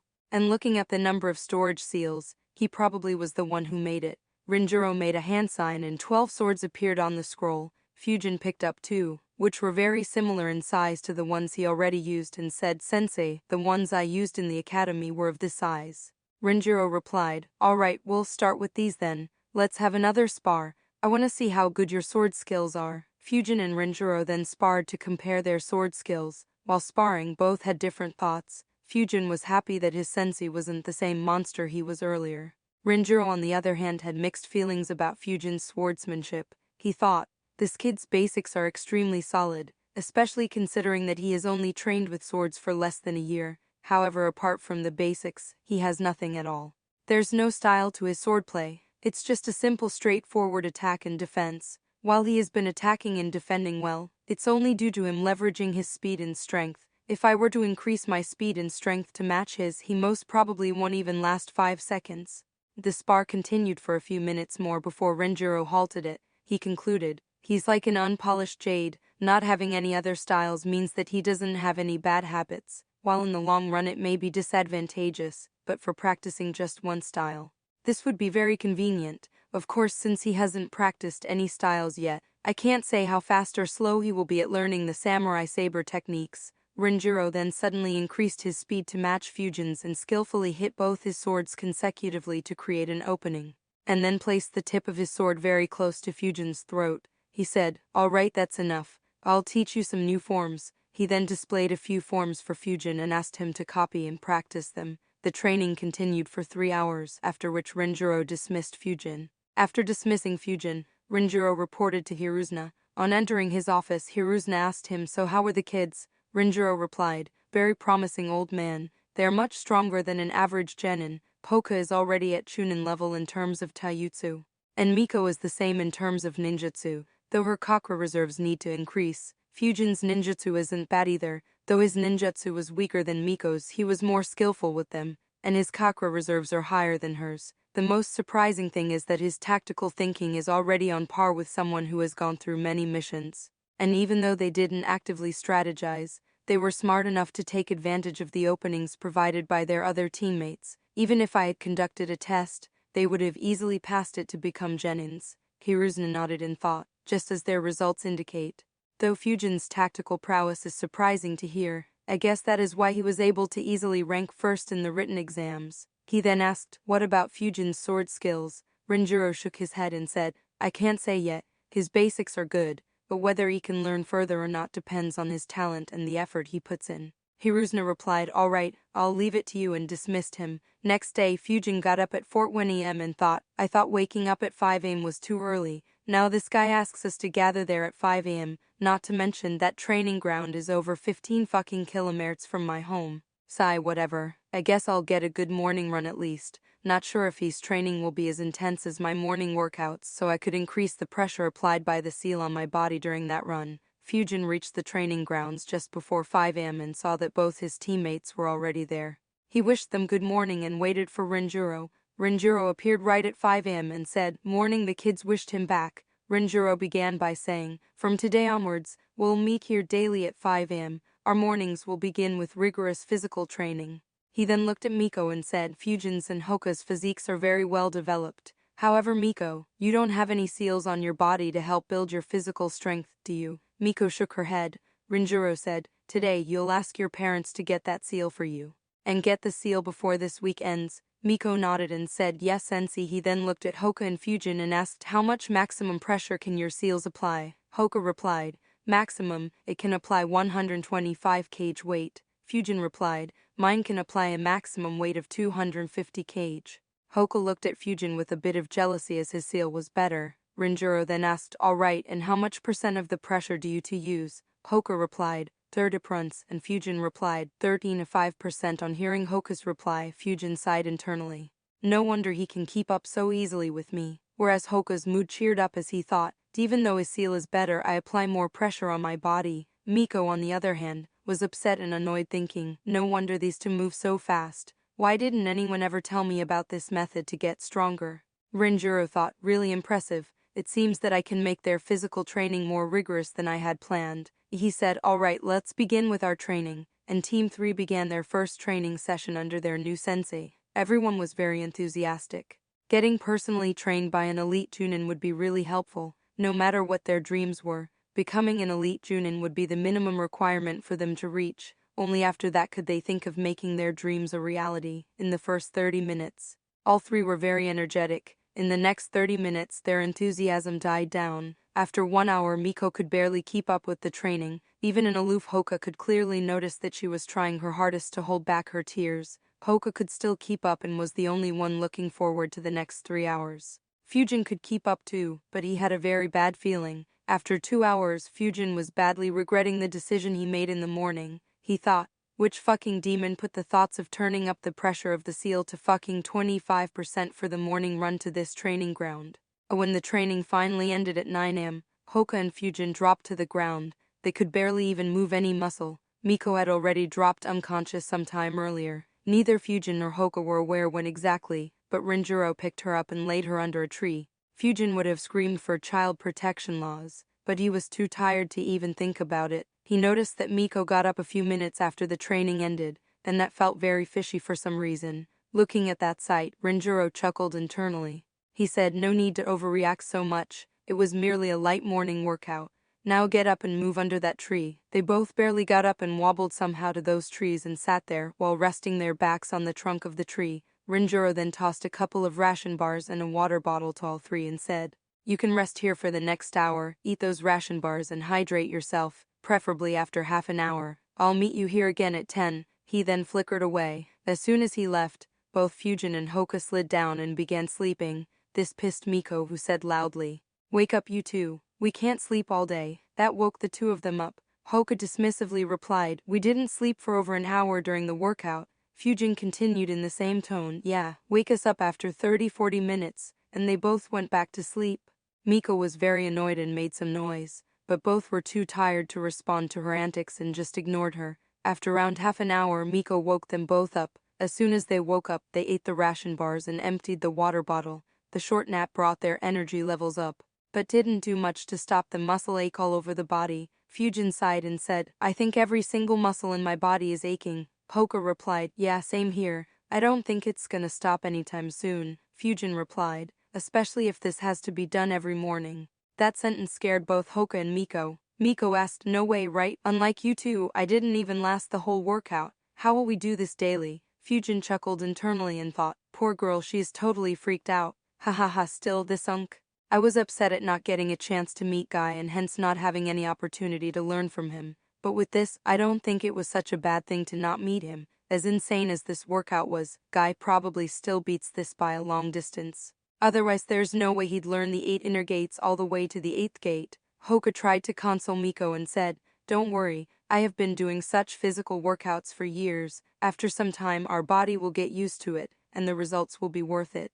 That calmed Miko down a bit. However, Fujin thought, "Now that I think about it, this is a good opportunity to curb her Yucha pride a bit." He countered Hoka by saying, "I don't think that will be the case with Renjiro-sensei. If we get anywhere near being comfortable with this workout, he'll probably change it. Even if that isn't the case, he could just make us increase the pressure on our body." That again freaked Miko out. She quickly asked, "But can't we fool Sensei by lying about how much pressure we have applied?" Hoka commented, "Yeah, we can. There's no way for others to check it." However, Fujin countered again, "Even if he can't check it, he'll understand by how tired we are after the workout. So though we could fake the pressure, I don't think we can fool an elite Junin about how difficult the workout is." On being countered again, Hoka wondered what Fujin was up to. He thought, "I'm going out of my way to make her feel better, but Fujin is making her more and more scared." He thought for a bit but couldn't think of anything and let it go. "Whatever, I don't care. Still though, for a physical workout to push me to this extent, I need to get stronger." Miko tried to think of more ways out, but couldn't think of anything. She had one thought which she was planning to ask her teammates. "Can we ask Sensei to decrease the difficulty of the workout?" However, her pride didn't allow her to say that. She decided, "Fine, I'll just work harder and improve my physique. I'm the only one to graduate from my class, which shows how much better I am as compared to others. There's no way a single routine will stop me from achieving my dream." Fujin didn't see the look of determination on both his teammates. His body was still very sore to pay much attention to them. However, another person did. Chapter 39, Rank C Wind Release Jutsus. Renjiro was hiding nearby and watching his young students. Looking at the determined looks of Hoka and Miko, he smiled, thinking, "Excellent, with this determination their power will increase very rapidly." Sadly, Fujin isn't looking that determined. He thought a bit and concluded, "Well, just because there's no determined look on him doesn't mean that he's discouraged." Though he did speak about future challenges, it didn't seem like he wanted to back away. "Anyways, I should get a better idea after a few more sessions. If he isn't determined, then I have a few ways to make him determined." If Fujin knew his sensei's plans for him, he would have shuddered. When just 5 minutes of break was left, Fujin and Hoka got up and began stretching. Miko copied them. They weren't sure which crazy session awaited them, and decided to loosen up their muscles. Renjiro soon appeared in front of them and said, "Before we begin with the next session, let's talk about your routines first." Renjiro then discussed everyone's routine one by one. He planned to train them from 5 a.m. to 9 a.m. and from 10 a.m. to noon. For Fujin, there'd be additional 3 hours of training from 2 p.m. to 5 p.m.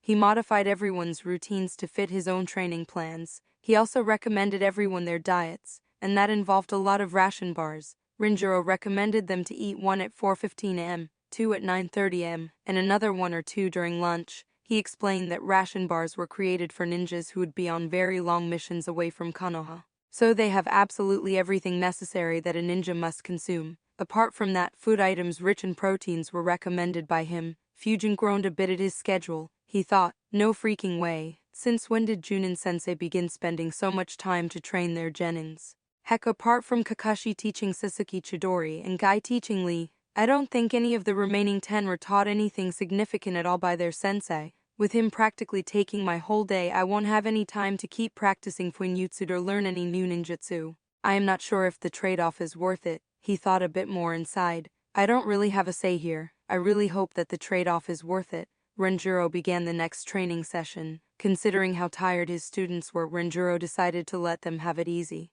The session focused on teamwork and team formations. Nothing fancy, just the application of what they were taught in the academy. At noon, Renjiro stopped the training and gathered everyone. He then said, "Fujin, for today, we'll skip your sword practice. I have another assignment for you. All 3 of you will visit the library and decide what you guys want to learn over the next year. We will discuss it tomorrow. And don't forget, we'll have daily training sessions here at 5 a.m. Fujin, Hoka and Miko nodded and thanked him. Hoka and Miko left for their home, whereas Fujin went over to Yakiniko-Q for lunch. Fujin did train hard over the past 5 years. However, nothing came close to what he went through today. Despite the pain, he was actually looking forward to how much stronger this training would make him. After lunch, he went over to the library. He entered the section C of the library and began searching for wind release jutsus. He also wanted to look at rank C earth release jutsus, but he thought, that old freak can sneak up without me even sensing, and given that he has given us this task, I wouldn't be surprised if he is keeping an eye here. I'll just check the rest sometime later. What surprised him was that the number of rank C wind release jutsus exceeded the number of rank D and rank E wind release jutsus. On going through all of them, he made a list. The list of rank C wind release jutsus was Gale Palm Jutsu, Great Breakthrough Jutsu, Spinning Shield of Wind Jutsu, Wind Gale Wolf Jutsu, Wind Dragon Jutsu, Wind Cutter Jutsu, Faithful Wind Blade Jutsu, Wind Instantaneous Body Jutsu, Air Current Wild Dance Jutsu. He had already learnt Great Breakthrough Jutsu, so he read the scrolls of the remaining jutsus to get a better understanding of them. After reading, he concluded, so Gale Palm Jutsu is basically just a more advanced form of Gale Surge Jutsu. It does provide 360 coverage, but its power is still lacking. Not to mention, Spinning Shield of Wind Jutsu is a much better defensive jutsu. Not only does it defend, but it also reflects back all attacks made on it. Wind Instantaneous Body Jutsu is similar to Body Flicker Jutsu. The body moves along with a gale of wind. It's an escape jutsu, and the user can move over a kilometry. Wind Cutter Jutsu and Faithful Wind Blade Jutsu are offense-oriented jutsus. Wind Cutter basically just uses wind to cut through the enemies, and Faithful Wind Blade needs a sword or kunai or any blade as a base. Using that, it creates a 10 feet long blade of wind. Since it is made of wind, it is almost weightless and is very sharp and difficult to block. I guess the jutsu that Baki used was a more advanced form of this jutsu. Air Current Wild Dance Jutsu is a battlefield control jutsu and can be used to restrict enemies. Wind Gale Wolf Jutsu and Wind Dragon Jutsu sound incredibly fun. A wind sphere has to be made, and then the caster has to make a wolf or a dragon from that sphere, but both jutsus take different routes ahead. In Wind Gale Wolf Jutsu, I can make more wolves as I get stronger.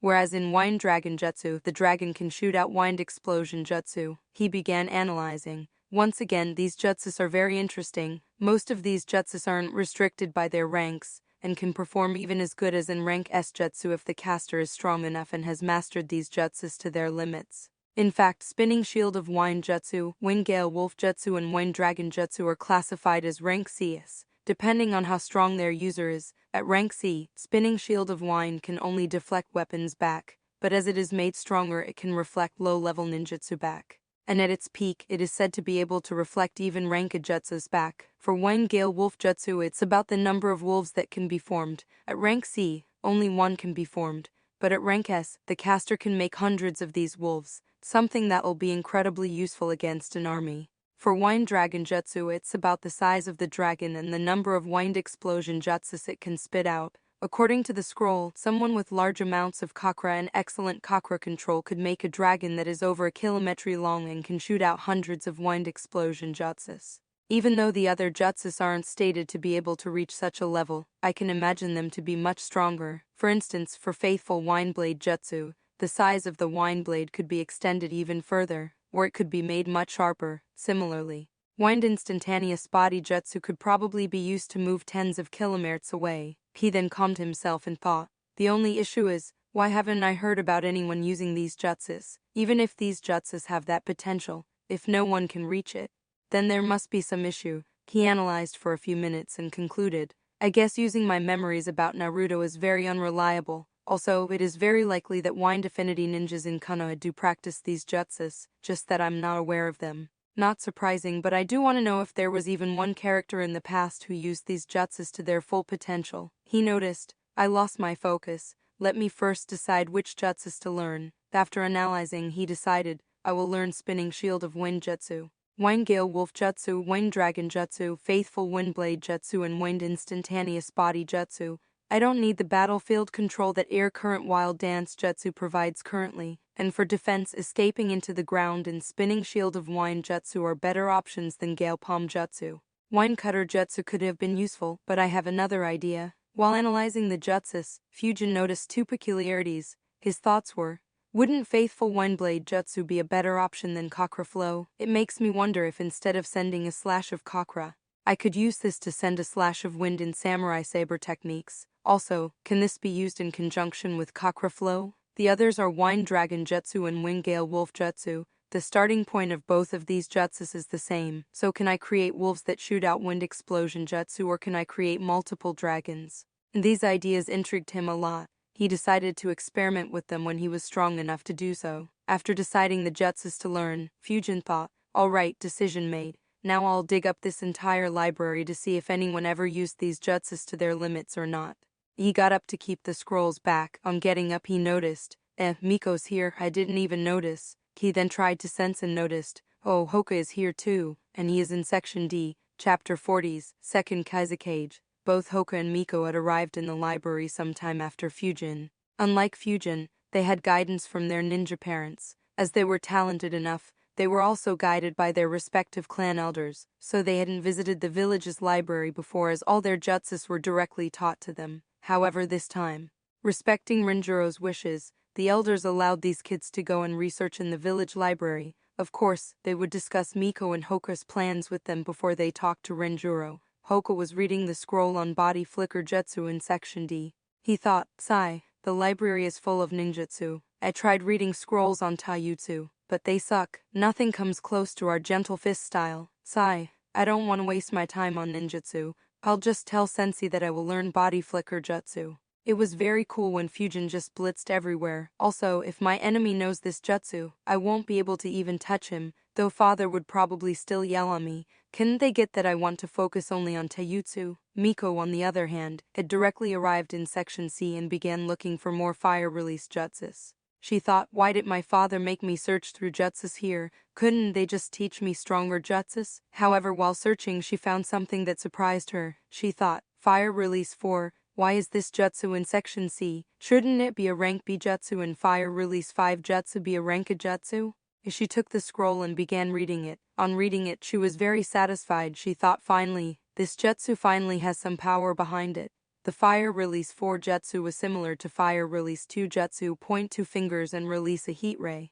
However, in this stage the power was much higher. It was comparable to using a very hot kunai. Miko thought, with this I could compete with Hoka and Fujin in close combat. Getting hit by this will be very painful and it will be very hard to dodge in close range.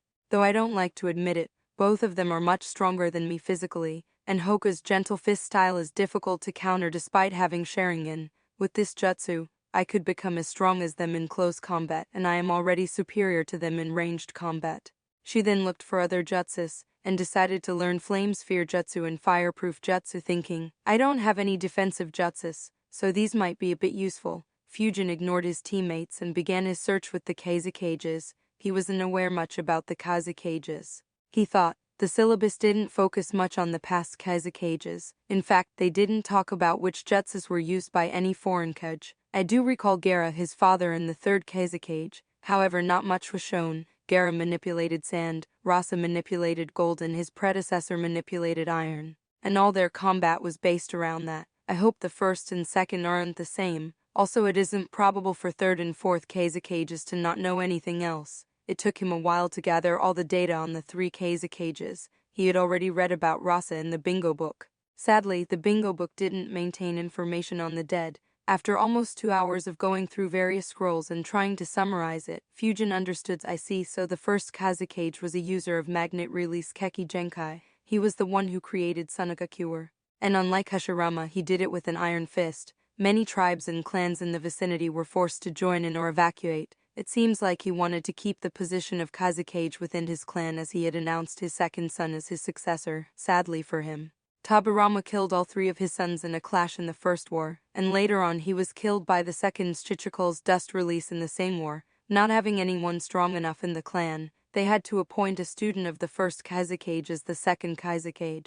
And at the same time, they began raising the first Kazukage's grandson for the third Kazukage's position. Though all the Kazukages have been an expert at wind release, it was the second one who was a true master of the wind. It seems that the legends from these scrolls came from him. In order to defend an important location, he had created a wind dragon so huge that its tail couldn't be seen at all. He could also create hundreds of wolves to attack enemy armies. He could fly, and had clashed with the second Chichikal a few times, and it seems like all the Danzo's vacuum jutsus came from the second Kazukage too. However, towards the end of the first war, Tabarama killed the second Kazukage, though despite that they didn't surrender and retreated back into their deserts, where no one dared to march on them. So how exactly did Konoha get these jutsus? It's very unlikely for Konoha and Suna to both have these jutsus. So either Suna or, more likely, Konoha stole it from the other. Fujin thought a bit and reached 3 conclusions. Well, either Tabarama had an Yucha keep an eye on him and copy his jutsus, or Tabarama used Impure World Resurrection to get those jutsus from him, or Suna was asked to hand these jutsus over after their disastrous loss in the second war. Knowing Tabarama, I'd say it is very likely that he employed both the first 2 ways, and Hiruzuna took the opportunity provided in the second war to show that Konoha has acquired these jutsus in a proper manner. Of course, I can't be sure that this is what happened. Either way, it does seem that the potential of these wind release jutsus is very real. Still, the first Great Ninja War was so brutal. At the end of the war, every village had to elect their third Kage. Only Tabarama and the second Raikage were alive, but they were killed during the peace talks when the Gold-Silver brothers revolted. Probably that's why the next wars weren't that intense. No Kage died in the second Great Ninja War, and the third Raikage was the only Kage to die in the third Great Ninja War. I guess they did learn some form of constraint. Makes me wonder if the first war is the reason why Hiruzuna talks so much about peace and why Onoki chose to just watch and be known as the fence-sitter instead of being more proactive on validating the potential of the jutsus. Fujin decided to read one scroll up entirely to understand how the jutsu should be learnt. After analyzing, he decided, I'll start with Faithful Wineblade Jutsu. It should assist in my samurai saber techniques training with Renjiro, though I'll need to confirm it with him first.